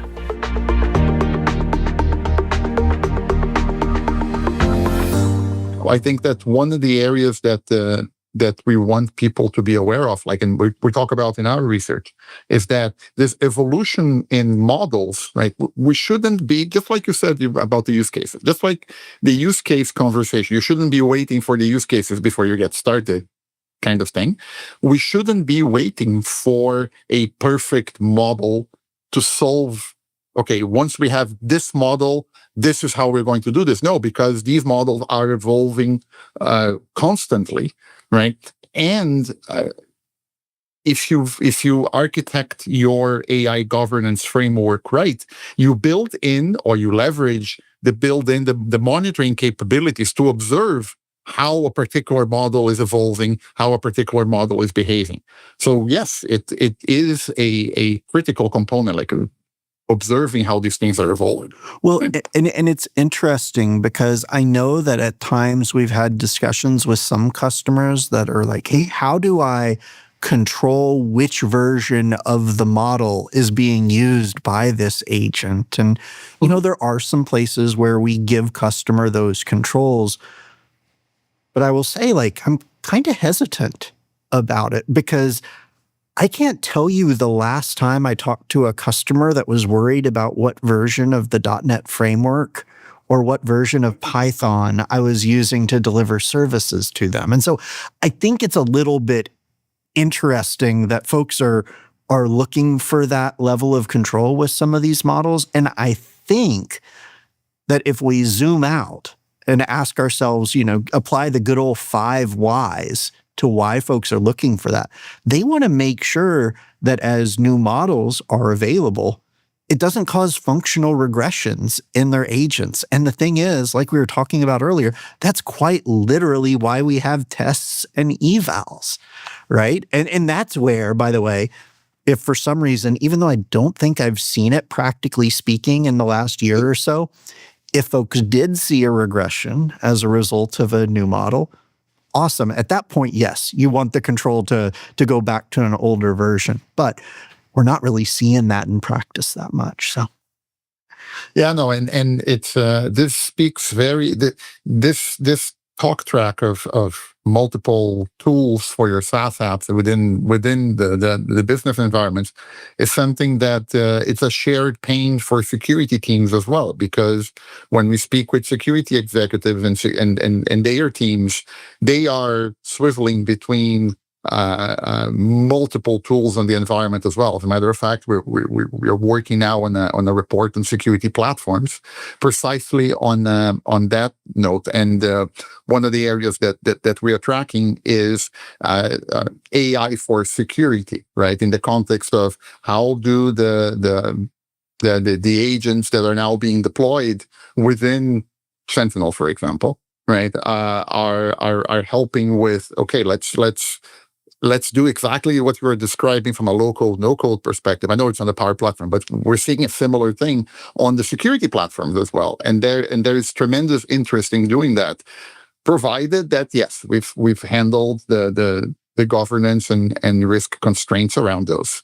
So absolutely, this is a phenomenal time. The joke I make is that, listen, you can wake up at 6 o'clock in the morning, go to bed at midnight, and this stuff keeps coming at you with opportunities, right? It's information to collect, it's information to parse, and opportunities to make improvements. Perhaps you can use agents to help you with that too.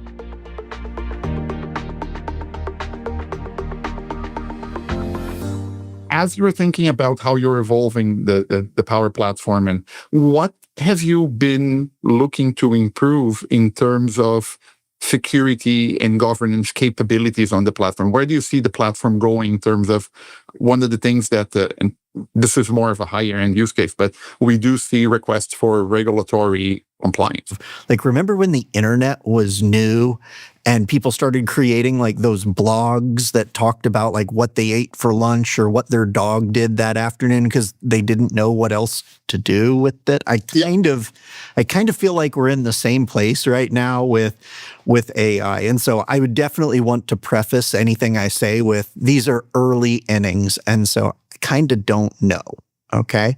At the same time, as we look at, the types of regulations that are coming into play with the EU AI Act, some such examples that we're seeing there are like, hey, these particular types of data need to be handled in a particular way. And one of the things that we've started doing within Copilot Studio is surfacing those data labels, those information protection labels in the response so that folks don't inadvertently start working with sensitive data in a way that they don't intend to.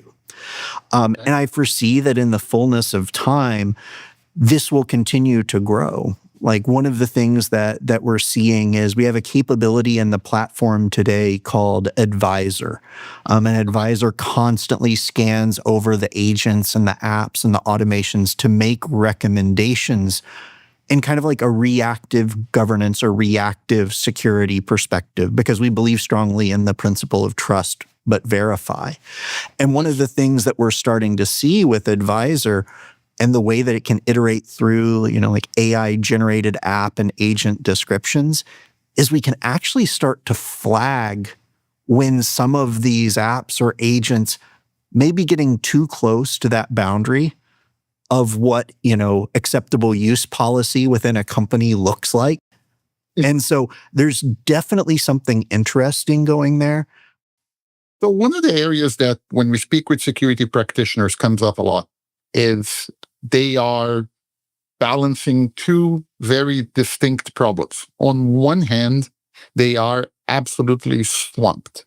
The other is we need to balance two things. On one hand, we want to use as much as possible of the broader tooling we already have, the security platform conversation that we are observing, right? That being said, there's still, in many cases, particularly the more novel use cases, there is a need to work with third parties. What's been your experience navigating this platform and ecosystem scenario in the conversations you've had as people have been using your platform?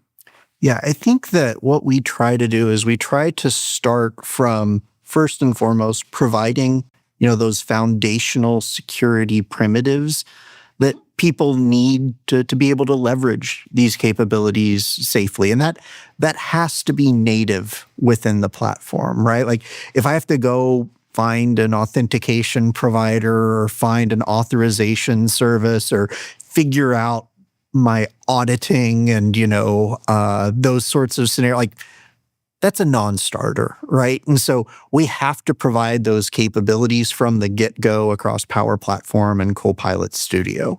I think the next layer above that is if I think about the tools that someone in the CISO's organization is using on a daily basis, I'd love to think that they come to the Power Platform Admin Center every day, but I know that's not true. Right? They're spending their time in, Defender experiences. They're spending their time in Sentinel experiences. And so it's critically important that all of the telemetry, all of the audit logs, and these sorts of things naturally flow into those systems because we have to meet those security professionals where they are.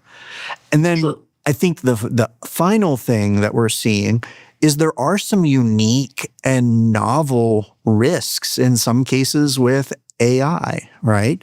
When we look at things like prompt injection and, kind of the emerging product categories of like XDR for AI, does Microsoft have some solutions in that space with Defender? Yes.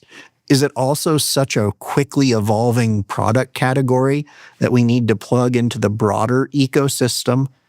Yes. And so, the same extensibility hooks that we use for integrating with Defender are actually the exact same APIs that we allow partners like Zenity to connect to so that they can provide additional defense in depth when it comes to particular risks like prompt injection. Ryan, this was a phenomenal conversation. Thank you so much for the time. Hey, thank you so much for your time and for all the awesome discussion. And, my hope is that folks, as they hear what we discussed today, they'll feel confident, they'll feel empowered that they have the capabilities needed to manage that security, governance, operational availability risk, and that they'll be able to parlay that into, accelerating how AI is able to transform their business and deliver outcomes for their employees as well as their customers. Can't wait to see what's next. I think that as I ponder on what we discussed, a few things first and foremost, this notion that you have been building a platform to begin with in terms of low code, no code before, and then building the AI capabilities on top of that does give people the benefit of building on what they've already done. It does give the benefit of tying to the rest of their ecosystem, and it's as much about the culture of let's try and get started and work on different types of use cases without trying to boil the ocean. We're going to build a capability that accommodates different use cases, different levels of governance requirements, right? And then we're going to help those teams start to work on those particular scenarios. I look forward to seeing how the platform evolves and capabilities. This area never stops. One of the taglines I use is there is never a dull day in this industry, and that's the case here.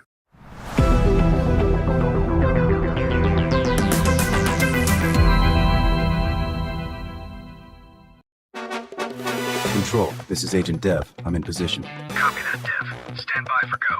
Standing by. Hey, everybody. Welcome. You've joined another episode of Agents of Dev. My name is Mitch Ashley, and I lead the software lifecycle engineering practice. I'm joined, of course, by co-host and none other than Brad Shimon. How you doing, Brad? I'm doing well, Mitch. How are you? And where are you? You are not at your usual position for our podcast, my friend. Well, I heard I heard there's a new position open in Washington over the Justice Department. So I wanted to be sort of in range in case they called. But no, I'm actually in New York City for the MCP Dev Summit, which is kind of an interesting place to be right after RSAC. But we're going to talk about that for sure. Now, Yeah, you've been on they're the road kind too. of self-balancing. They're Yeah, pulling against each other. they are. I do feel a pulling effect. So you've been globe hopping, at least coast Yeah. hopping in the U.S. coast. What's up with you? Yeah, I've been last couple of weeks. I've been both down in Atlanta with Microsoft, which actually I would love to do as a call out, because I think that the company, as is always the case with Microsoft, which is still an engineering led company. Let us not forget that, and with their Fabric, and on top of Fabric, a number of capabilities like OneLake and their new database hub, which is what I really love. They're doing some great things, and one of those is, and that is the database hub, is basically taking all of the managed hosted databases that you might want to build and run on inside of your enterprise, like a Postgres instance, let's say, and manage that on a single control plane across all the databases. So you Interesting. don't you don't have to basically stand up and provision and manage separate database instances. You can have them all governed and managed centrally. And the beautiful part about that is it also ties into OneLake, which is something Microsoft is building as the Lord of the Rings style one lake to rule them all. For building a consistent semantic layer for within the enterprise. So through capabilities that they have had and are doubling down on right now, like mirroring and what they call linking, which is, and I cannot believe I'm saying this with a straight face, it's sim linking for databases. Ooh, Sim linking you are the data. Simlink guy for sure. Right, like just trying to manage your doc files with symlinks, as we all do, is sometimes fraught with peril, but apparently it's a great idea for data. So they're allowing people to basically create this very centralized yet still open platform that's all sitting on top of running on Delta/Iceberg compatible object storage, and that's sexy. I like that. It's very cool. Well, you said One Lake. I just kind of thought maybe that was like named after Bob Marley. One Lake, that kind of thing. OneDrive. One Ooh, okay, there we took a hard left. Sorry about that. That or it's a Backstreet Boy song. I'm not sure which it is. But anyway, one leg. What's your call out? What are you thinking about this week? So I had a really interesting one. Anthropic published I guess a blog post, an article about how they monitor their own agents. Now, when you really read into it, I'm happy to provide the link to folks. What they're really monitoring is sort of the extremes of their agents. From their agents, doing things like, writing things in bytecode and different levels that can get past the monitors. Okay. And there are several, this is part of monitoring agents as they move towards general intelligence, right? And so there's a lot of things of agents. It's kind of like unruly teenagers. It's like you're hosting. Are they not? Yes. Your 13-year-old's birthday party, but not its birthday party because he's too old to have a birthday party. With 13 of his best friends, and of course they're always going to get in trouble and push the bounds and break things. It's so. Yep. But it's really how do you monitor things that are trying to thwart or do things you don't want them to do, and they're also trying to thwart your monitoring. So what happens when one of the agents co-ops your monitoring agents? It's all kinds of interesting things there, and it really touched on something I love to talk about. Of course, is observability native. And control planes, and that is getting into the reasoning of what happens in the moment that it happens. And by trying to keep that reasoning hidden to the monitors, so they don't really know what they're trying to do. So you and I kind of talking code, but you know what I'm doing because I'm not really telling you what I'm doing. That kind of thing. It's interesting job. I'd love to see that job description. There was somebody doing that work. I thought it was must ask fascinating. my friends, did they publish this before or after the leak this week? It was, let me see what date it was. I don't know if I have it up and I can check that. It just came out, so it had to be really close was this to a that. response to the leak, or was this just like a happy circumstance, of what Freud would call synchronicity? So this is not the data leak you're looking for? I don't look over here. Yes, these are not the agents you're looking for. It was just pretty interesting. Which is, go ahead. Oh, sorry, man, but it is really because what I think, and we've talked about this before in the past, is that Anthropic does a good job of actually trying to expose some of the warts that come along with this transformer roller coaster that we're on right now. Vis-a-vis things like memory ablation and how in a model you can sort of zap some certain perceptrons to make a model think it's the Golden Gate Bridge, for example. And so I love that they're doing that kind of work, and it brings me back actually to what I'd forgotten to mention with Microsoft earlier, and that is that they're working on forgetfulness. I forgot to talk about forgetfulness. That's ironic. Is the key takeaway there. Yeah, but this again loops back to Anthropic's leak, because in a part of that there was a lot of work exposed about a continuously running daemon in the background called Kairos. What this daemon was doing was memory consolidation. They basically refer to it as dreaming, which is kind of shockingly how we humans consolidate memories in the hippocampus at night when we sleep. It's not just sluicing out the bad prions or whatever that build up in the daytime, but the plaques, whatever they're called, but also consolidating memories, which is, for models and agents, extremely crucial, right? Because what if you have conflicting information when you change your knowledge because something new happens? How do you go back and forget the old knowledge? Really difficult for humans to do. Maybe easier for agents. What do you think? Well, it's an interesting topic, because one of the things I did a while back that's kind of related to this is, in the work that I'm doing with AI and agents, is I institute a policy, a rule that we will journal about what we're doing. It's part of the memory retention, sort of the dreaming, like let's retain this stuff long term. And it was the purpose of it is, we have Cloud.md and whatever ways we have of retaining memories between sessions and things like that. And lots of things get persisted to disk to be able to perpetuate whatever we're working on to the next session or cross sessions or whatever, because oftentimes even agents themselves don't share memory.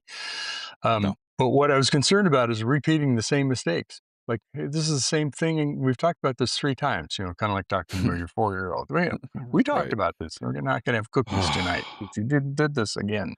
Bane of my existence, by the way.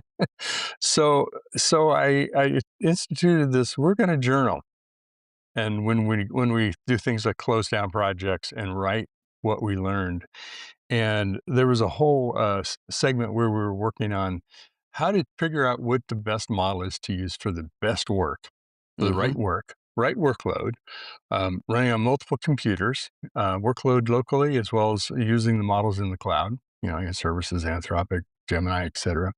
Yeah. And understanding price, that things aren't free. The local ones, are free per se, but they also consume resources. I don't have that. I don't have the cloud sitting on my desktop. And that the model loves to pick the most expensive or one of the most expensive services. It's not just to do thinking a really about your great job. wallet. Yeah, even though I told it we have a budget, here's what we have. So we went through, and it is interesting in doing this journaling, long story, but to get to the point is in going through, but we didn't capture this, and let's, make sure you document this, is we actually realized, there's something that we didn't know that we learned about what we did. It's sort of like it came out of just the fact that we were doing this process. Just like you might journal for yourself, right? You might do it for your own, kind of clearing your mind, getting things off your chest, but also it's a way of reflection, kind of go, wow, I guess that's really what happened. And then, of course, now it's like, how do we persist this? How do we use this going forward? So this is always part of it. So there's certain things that we do with the journal to be, that's part of our recall when we load things into memory and things like that. So this whole dreaming and persisting and making things, the retention of that more than what the technology currently does, it'll do this itself someday, I assume. But I found it really fascinating. Just like with humans, and we learn different methodologies and practices that work better for us. Like, I have friends who do Zettelcasting, and I don't understand them. But I'm sure it works for them. And they have other what friends. Is Zettelcast? I don't know what that is. What is Zettelcast? It's just a form of documenting your life to make a second brain out of all your notes. Okay. Digital twin. I'm just I'm an Obsidian, junkie, but I do not do links. I do tags. I'm a tag guy. So you're a tagger. hashtags all day. Mm-hmm. Yep. But, we learn different approaches all the time. And so maybe today, the methodology that OpenClaw uses with its, it has a journaling system, just like you're describing. You have your soul file and all that other stuff. But the journaling is kind of a critical aspect of that because it puts things in a temporal context. And if you don't have that, how do you forget something? How do you forget and create a new memory of something, based upon whatever that change was? For example, let's say moving from Gemini 2.5 to 3.0 or 3.1, which brings me back to the bane of my existence. I cannot believe that in April 2026, that I'm still arguing with Gemini CLI about what year it is and which model is the current model.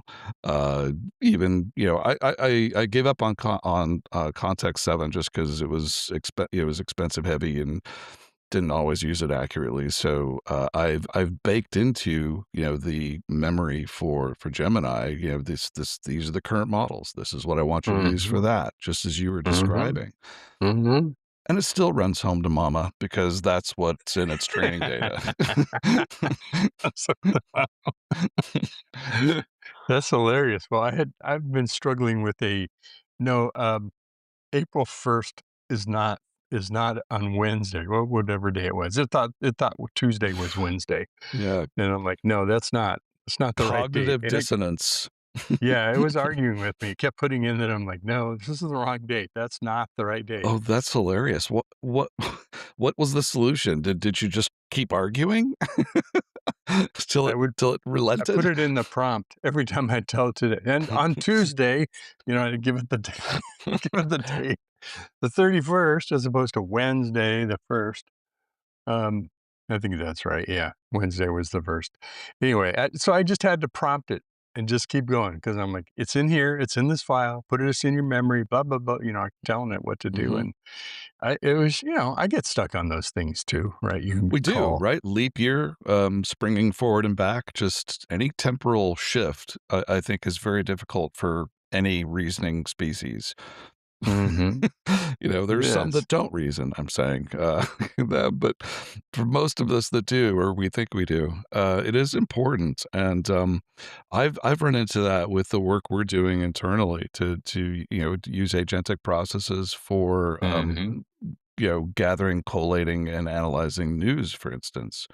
Mhm. And I've noticed that the place where agents have the most difficulty is when you have, let's say it's ingesting a press release that is a rear look, or sorry, retrospective of the past, for like a Mhm. financial result for year over year financials. And if that were to publish in, let's say, January and discuss the prior year, if that were to publish from a company that's using fiscal years instead of calendar years, Mhm.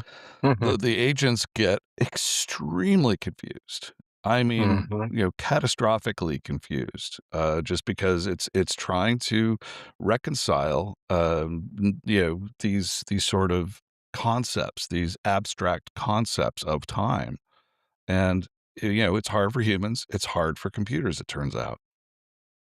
Well, I was going to say, I struggle with you like, what's your fiscal year? It starts in February. Okay, how do I remember that? When Right. you're making that decisions when, and everybody, most people are on a calendar, but a lot of people aren't. So you've got to work within what that structure is. Of course, that sort of cascades to a bunch of other things that change the timing of it, because Yeah. whether it's budgets and performance reviews or whatever it might be, or decisions to make, buy products and things like that. You just kind of work in this temporal world of everybody's maybe on a different time dimension than you are. So Yeah, interesting stuff. time zones suck. I would very much love it if in North America we went with the Asian route, in China with just one time zone. One time zone Hmm. to rule them all. One lake, one time. Boy, you are on a singularity on a track here, aren't you? Definitely. I have, you might say, a one-track mind today. One track. I tried not to say it. Thanks for saying it. So All right, let can me we see talk if I about can. a four? Can we talk about four? Or As in Gemma 4. Can Gemo. we do that, Mitch? Boy, okay, let's jump. Go for it. I was going to go to Graph Database, so we'll go that. We'll go to Oh, we have Gemo. to do, yeah, we have to talk graph because that is a favorite topic of mine. But yes, Well, let's do really that's quick because numerology is important. And so I have two words for you about Gemma 4. okay. Actually, All right. So put it 2.0 out there. words to be specific. Mm. And those 2.0 words are Apache 2.0. Mm-hmm. Mm-hmm. I mean, we've all come to terms, I think, in this industry with open weights and what open weights means, which is not at all what open source means. Oh yeah.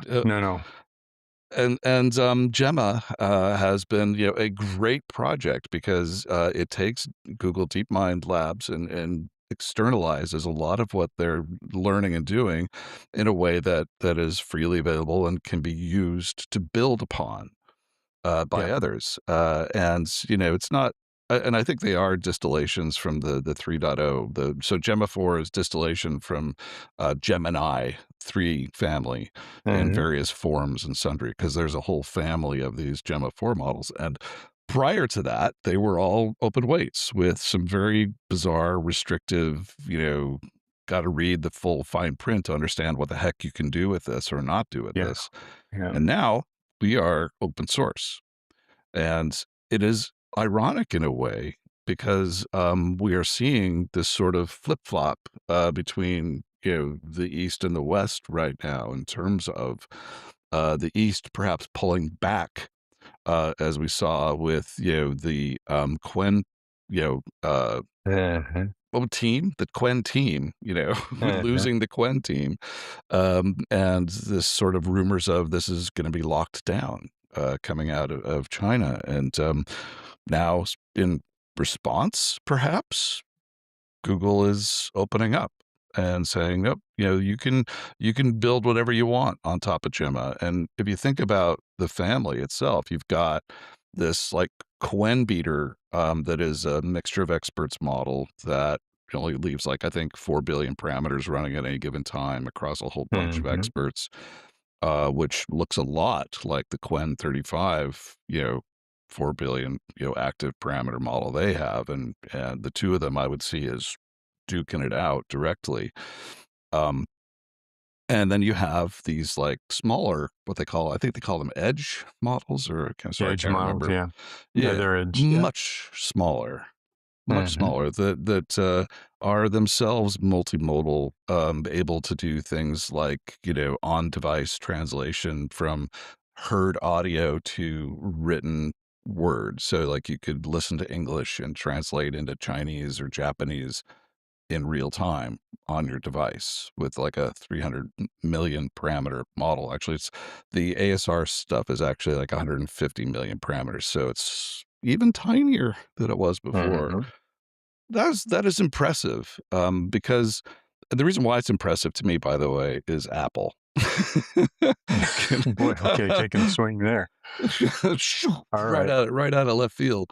Because you want to talk about GDC, or not GDC. WWDC. I always do. WWDC. Sorry, I'm an Apple fanboy, but I'm a Linux fanboy, but an Apple fanboy as well. But because they have, as everyone knows, Apple is working with Google for its AI, and it doesn't take a lot of stretch to think, well, gosh, on device AI, from Google is looking pretty good right now. And if Siri is ever to move forward and not be, something we loathe using, but instead to something that's, consistently available across all of the applications that are running on an Apple device, and that they all can seamlessly use whatever available AI, like translation or what have you, on device.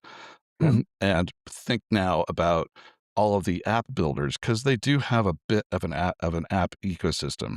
Apple does. Oh, very much so. Yeah, absolutely. And one of the things that's rumored to be coming out of WWC DC is this thing called application intents, I think is what it is. App intents, which is the intent of an application to say, for doing X whatever. I'm available to Siri. I'm available to the ambient AI running on my phone or my laptop.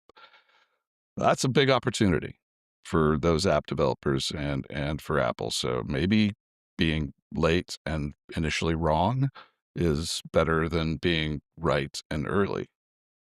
Well, or being wrong and early, because that's a full stop right there. Yeah. Well, which has happened. We've seen that already.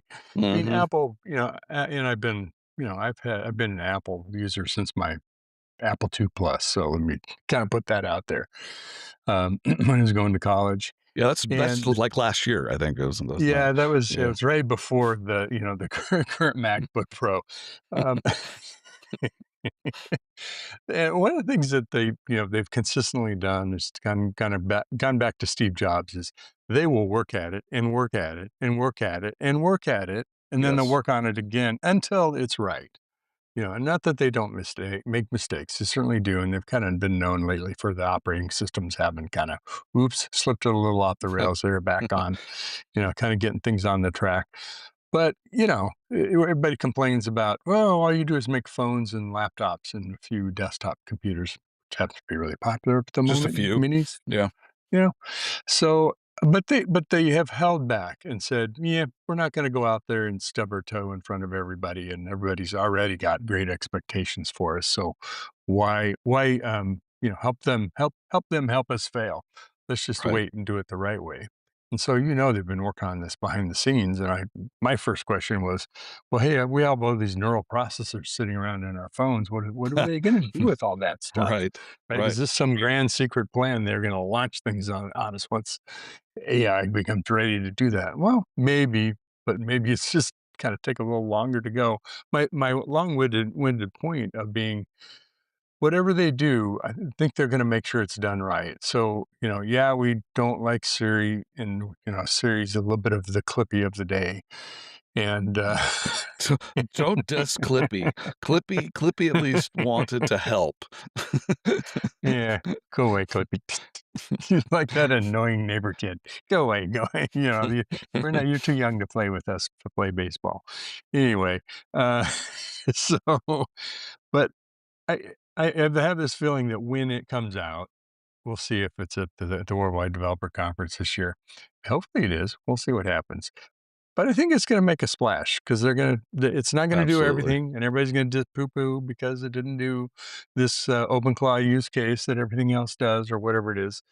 But what it does, it will do well. It tends to be Apple's plan. And if it doesn't, they keep at it until it does it right, or they pull it back and stop doing it. So Which like they Apple did TVs already. and Yeah, Apple cars, we've seen that with Apple Intelligence. That they're Mhm. like, hey, whoa, wait, this is not going well, and I'm sure the class action lawsuit helped with that. But the point is that they are willing to turn a very large ship, in the ocean there, and so I applaud them for that, and I wish them well with this endeavor, because I think right now, and then this is particularly with regards to how these agentic harnesses are taking over our lives, many of them, and it's for those of us, like you and I and the folks listening to this podcast, we love to experiment and play with this stuff, but you have to remember that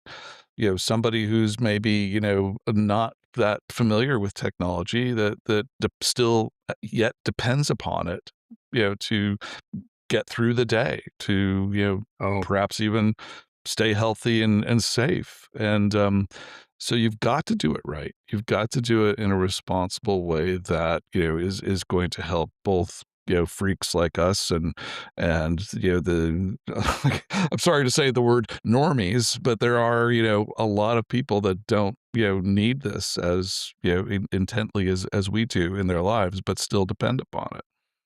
I said to someone who I was met up with here at the conference and hadn't seen in a while, she said, "I'm not really a nerd." I said, "No, you're nerd adjacent. You're close. You just hang out with nerds." Is that nerd curious? So one of the things I wanted to bring up, because I am at the conference here at the MCP Dev Summit, I guess is actually the third one. I thought it was the first one, but there have been a couple, and this has been donated to the Agentic AI Foundation. Along with MCP and things that have been rolled up under it.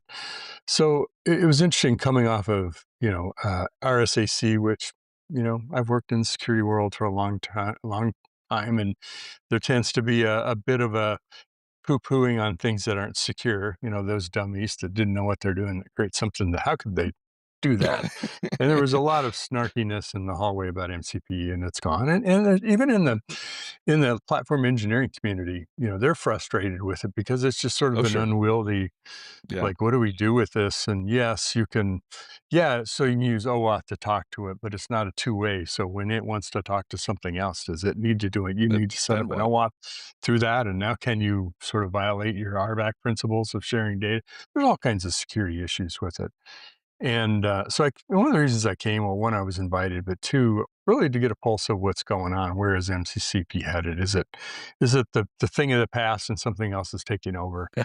We were just kind of happy about it for a year and a half, and now we're going to do something else. But you've heard me call it I call MCP the can opener when all people had was cans of food, but no way to open it.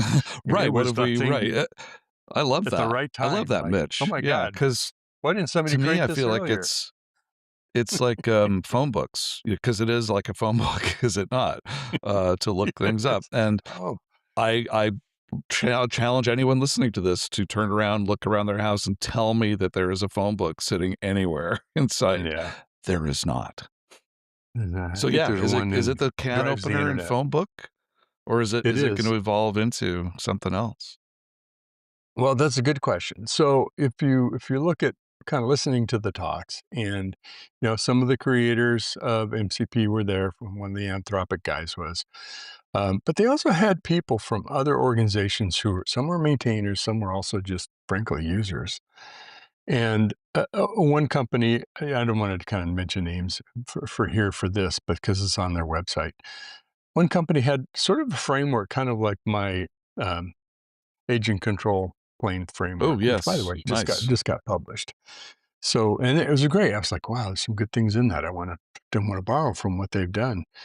And even like Uber had a really fascinating story about how they've been using agents and kind of controlling them and governing them and Hmm. managing security. And then also Datadog, who's also been pretty active Mm, in this whole AI community from okay. observability standpoint. Kind of Datadog and Dynatrace are the two that are really stepped out into AI. Independence. Um, Yeah. yeah, that one of their researchers who had worked at Anthropic and Google and several companies been doing this kind of AI on the edge of how do you control it, how do you manage it, all the putting the guardrails in place, et cetera. So I took it as there wasn't a big oh my God, we've got a secure MCP or we're all going to die and have to start a new Yeah. open source That's for project. OpenClaw. Yeah. Yes, yeah, OpenClaw will do that for us. My sense of it is, yeah, people are asking a lot of questions and people would wish it did a lot more. And there may be some question about is it going to be around forever? I don't know the answer to that, but I know one thing is true is people are using it and using it extensively, and it's pushing the boundaries, and people want to get it Mm, into production. And that forces what? yep. Okay, we've got to go through our security reviews, how we're going to govern it, compliance, all this stuff, especially in large enterprises. And so Right. it's forcing the market or creating an opportunity for the market to step in and say, all right, here's what we're going to do. Here's the control plane we use to manage it. Here's how we're going to do, agents using policies to manage agents, whatever it is. Is sandboxing enough? No. Is containers enough? Right. No. But those are right steps along the way.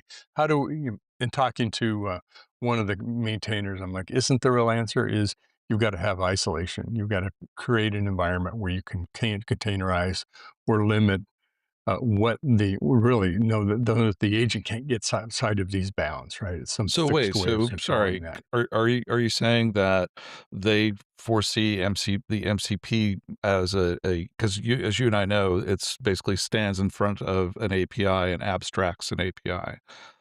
So are Mhm. they saying then that an MCP, which as you just rightfully pointed out, is perhaps itself a security, liability, is the answer to not just its own liability, but the liability for agencies in general?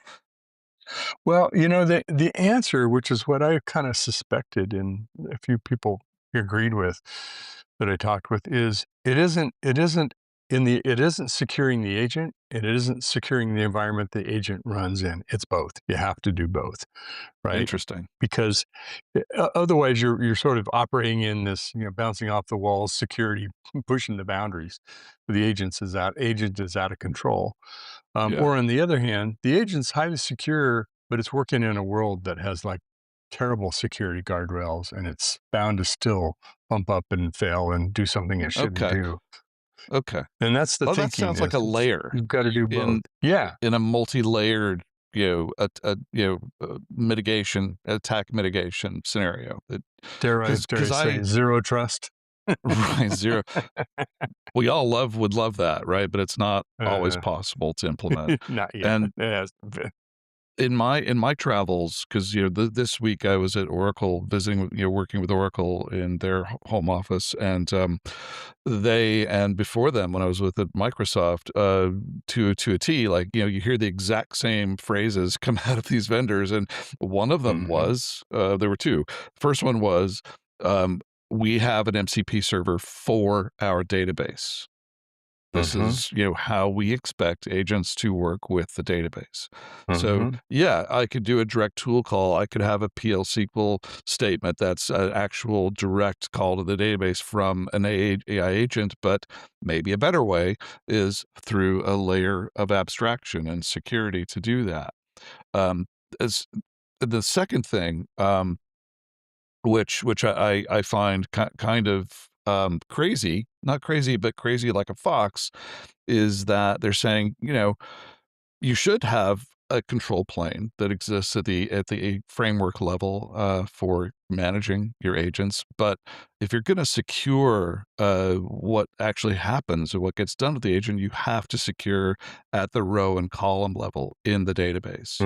And that's where you need to build in the appropriate safeguards to ensure that basic things like IP, control, or just redacting sensitive HIPAA information happens. And yeah, absolutely, kind of makes sense. Yeah, so many things about security or common sense, isn't very common anymore. But that common sense doesn't always translate to the enterprise, does it? No, Yogi Berra, for sure. So I also wanted, so anyway, the net of it for me about MCP is, I don't know if it's going to be the thing in 5 years. I kind of don't really care, because if it steps up and evolves to be what it needs to be, great. If it doesn't, I'm confident something else will come and say, here's the next move to it. Great. Okay, it's not this, but now it's Kubernetes. It's not this, but it's something I'm else with to you. replace MCP. So I'm not that worried about it. And I'm not let's just bash it around until it's got such a bad reputation. Nobody will hang out with MCP anymore. Yeah. Kind We of need to get work over out it. solutions is Exactly. the goal. And there are a lot of people there is so much, because it is the can opener. Everybody has a can opener now for everything you want to get to. I did hear very consistently, I don't look at code anymore. In my development, I use the tools to do that. I use AI to do that. I don't deal in APIs anymore. I talk MCP. And that's how people are viewing the world, developing apps and systems. I appreciate that, because APIs are painful. They really are. Keeping up with them is horrible work. So if I can have grandfathering APIs, API life cycles. How do you manage redactions? It's just ridiculous. Yeah. Yeah, and that's, of course, we love to abstract things, so it's a great way to do it. But it will get there, and there's just some interesting challenges that they've got to work through, but that's okay. I mean, there's some really smart people working on it too, so I think that helps. That does Hey, help. I wanted to bring up graph database, because I kind of got religion about it recently. You mentioned, Did you? yeah, Okay. and I'm like, I could hear Brad talking over this. Here's the nice Brad here. Here's the Brad. You should have known that. But I mean, no, you should. Hey. That's just because every year for the last 6 years for me has been the year of the graph database. Okay. Oh, well, it is kind of, I don't know if it's the year, but it's certainly, up there. It's them doing pretty well these days. But I got to the point, you mentioned about us using these technologies, and I have to use them to understand it. It's Yes, because, me too. like you said, every vendor says the same words. They're saying the words we say, or vice versa, but they don't mean the same thing, and you don't really know. So, okay, what does it mean to use an MCP server to talk to something instead of an API? Well, once you see it, then you know. And just a really simple example. And I was getting to the point, because I have my own agent ecosystem that I built. I call them my 28 little friends that I have running around, my minions doing work for me. All The good council things. of Mitches is what I would have gone with. They're they may be chaotic, but they're chaotic good. Good. Now, Yes, that's all we can ask for. And I came to the point, I'm like, yeah, this will only go so far. And to really kind of do what I need to do, what I'm asking it to do, like make these associations between data, things that are happening across different sources. Only way to do is a graph database. So, yield me, got my agent to download. We just use Neo4j, the That's a community edition. great platform. Yeah, exactly. It's great. You've been around for a while. Very well thought of. And set it all up. And it was like, see those commercials where the kid who has really bad eyesight puts on glasses for the first time, or That was you, was it? the father? Yeah, that was me. 2400. Anyway, the father who puts on glasses, who's colorblind, suddenly now sees colors, or someone who, puts the things on their head so that they can hear something for the first time. It was kind of like that with my agents. I'm like, oh my God, these things have been nearsighted. And all of a sudden, the dots that the analysis that I could say, all right, I want to do strategic analysis on this. Here's what I'm looking for. And what I ended up doing is I put in all of my kind of thesis about the research that I'm doing. I put in things like my agent control plane framework and observability native framework as well, and put that in there into the graph, along with the other data that I have in there. And the analysis that you can do with it, and it's so much easier to ask or tell AI, Cloud Code, whatever you're using, OpenAI, Codex, to go do the things that you're asking it to do. Because at some point, it's just bumping around in the dark, trying to ask an agent to do something it just can't do. And it doesn't know, like, oh, hey, Mitch, you should download a graph database. This will fix this problem. I'm surprised by that. I can hear Brad. Won't a graph database help us with this? Yeah, that actually was. It's a great idea, Mitch. You're really smart. Well, actually, not really. But it does say that. Yes, it's glazing happy. Yeah, I mean, to me, man, when I think about agentic processes and what you're talking about, you can make a distinction between meaning, the semantics of what a sentence means. But if you don't know the context of that meaning, I mean, yes, through attention, we can see in a transformer model the context of a sentence in a broader set of sentences. But the relationships that exist, when you have a node and an edge, and the edge represents a relationship between the nodes. And once you combine those together, the meaning and the context becomes something different altogether. And by different, I mean more reflective of the real world and how, we move around, interact, and understand our world. And this is what we're building toward. If we can build, agentic systems that, see the world more as relationships than just isolated meaning, we can do so much more with that. Well, it really connected with me because I'm a systemic thinker, right? It's about putting enough of the pieces together, the picture forms, right? You can understand it in a kind of bigger way how it works. You don't understand it always in depth or all of it. It was too big to do that, but that's very much what the graph database did for at least my use cases, and it was Nice. pretty darn simple. Using AI to build it. Show me the Really, code. I want. We should do a demo here at one point of the stuff that you're building, man. But I would love to see how you're implementing that, because yeah, it's happy to share. something that you can look up to Tiger or Neo4j or any vendor that has a graph database, and you will see tutorial after tutorial about just how easy it is to do this. And by the way, what do you think transformers really do well? They read through sequential information and can extract, I don't know, named entities, relationships between those entities to create a graph. And so it's not unachievable.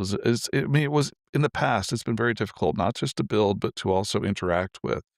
You might have to learn. I've never built one before. I Yeah. haven't used it, and I used to be a database person long ago. But Yeah. the nice thing about AI too is you can say, "Hey, would this help us? How could we use this?" Mm. And it may say, "Nah, well, you could, but it's probably overcomplicating things for the moment."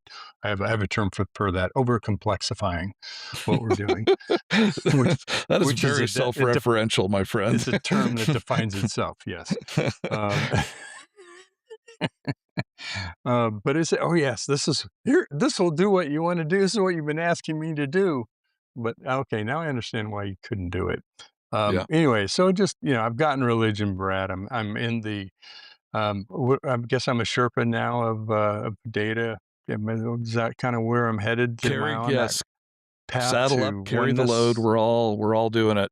We're all heading Okay. to the summit. I'm with you, brother. I'm going down. We're going together the same way. Anyway, if you haven't I'm sure a lot of people checked it out, but it was just fascinating for me to see it work, and not just in concept what it does. And Awesome. then next, of course, last night at the dinner party, somebody was like, well, we should try a quadrant database. Like, okay, why What would I the want to heck do is that? that? Yeah, okay. Like, I think we used to call these like dimensional, debate. I think kind of what it was. Weird. Yes. Yes. So For OLAP, we kind of like that. Yeah. interesting stuff. So, well, hey, we've probably overstayed our welcome, so we should get to our last segment, which is the drop. The drop. Okay, it's time for the drop. So, if anyone remembers the 90s or has read about it, or perhaps watched It was in the all. movie, It was in all the papers. the movie Hackers as just but one example of a film from that era that really brought to the front, the hacker culture, 2600 style. This device I just showed you guys is called the Hack 5 Wi-Fi Pineapple Pager. It's a pager. It's a Linux box, basically, that you can use for pen testing. And this weekend's project for me is to set that up with the first payload I'm going to run on it is called Claw Hunter, which is, a payload that basically will look for all of the open claw gateways on a network. Just like a deer hunter, meow. Yes, it is, but less shooting. Less shooting, less Russian roulette.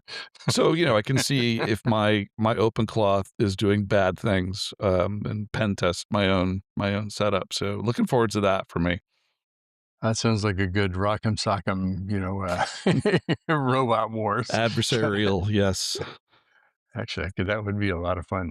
Hey, my call out is I got to spend some time, of course, with a lot of companies during RSAC, and I really appreciate everyone taking the time to meet and discuss what they're doing. And first of all, there are people out there who are kind of saying what you and I are saying, which is at some point, AI, because they have the velocity and acceleration of how things are happening and information is being produced, we have to move away from the human in the loop means human looks over everything, or human stands at the end of the assembly line and picks out everyone once in a while to see if there's a quality issue, to really agents that make decisions, agents that actually perform outcomes. And the outcome isn't giving you more information, it's actually doing work.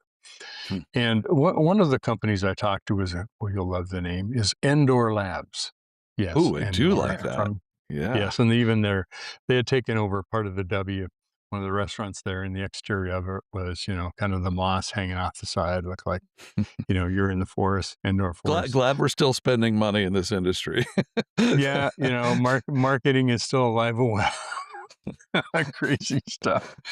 But they in particular, what I really liked about what they're doing is they weren't just another software vulnerability company. They'd actually taken things to the next level. For one, is not just knowing what code has vulnerabilities in it, but understanding what lines of code are the vulnerability itself.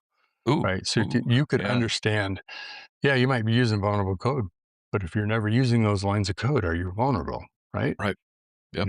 Ask any COBOL programmer. Yeah. Yeah, exactly. Well, exactly. I have a go-to statement that goes around all that stuff.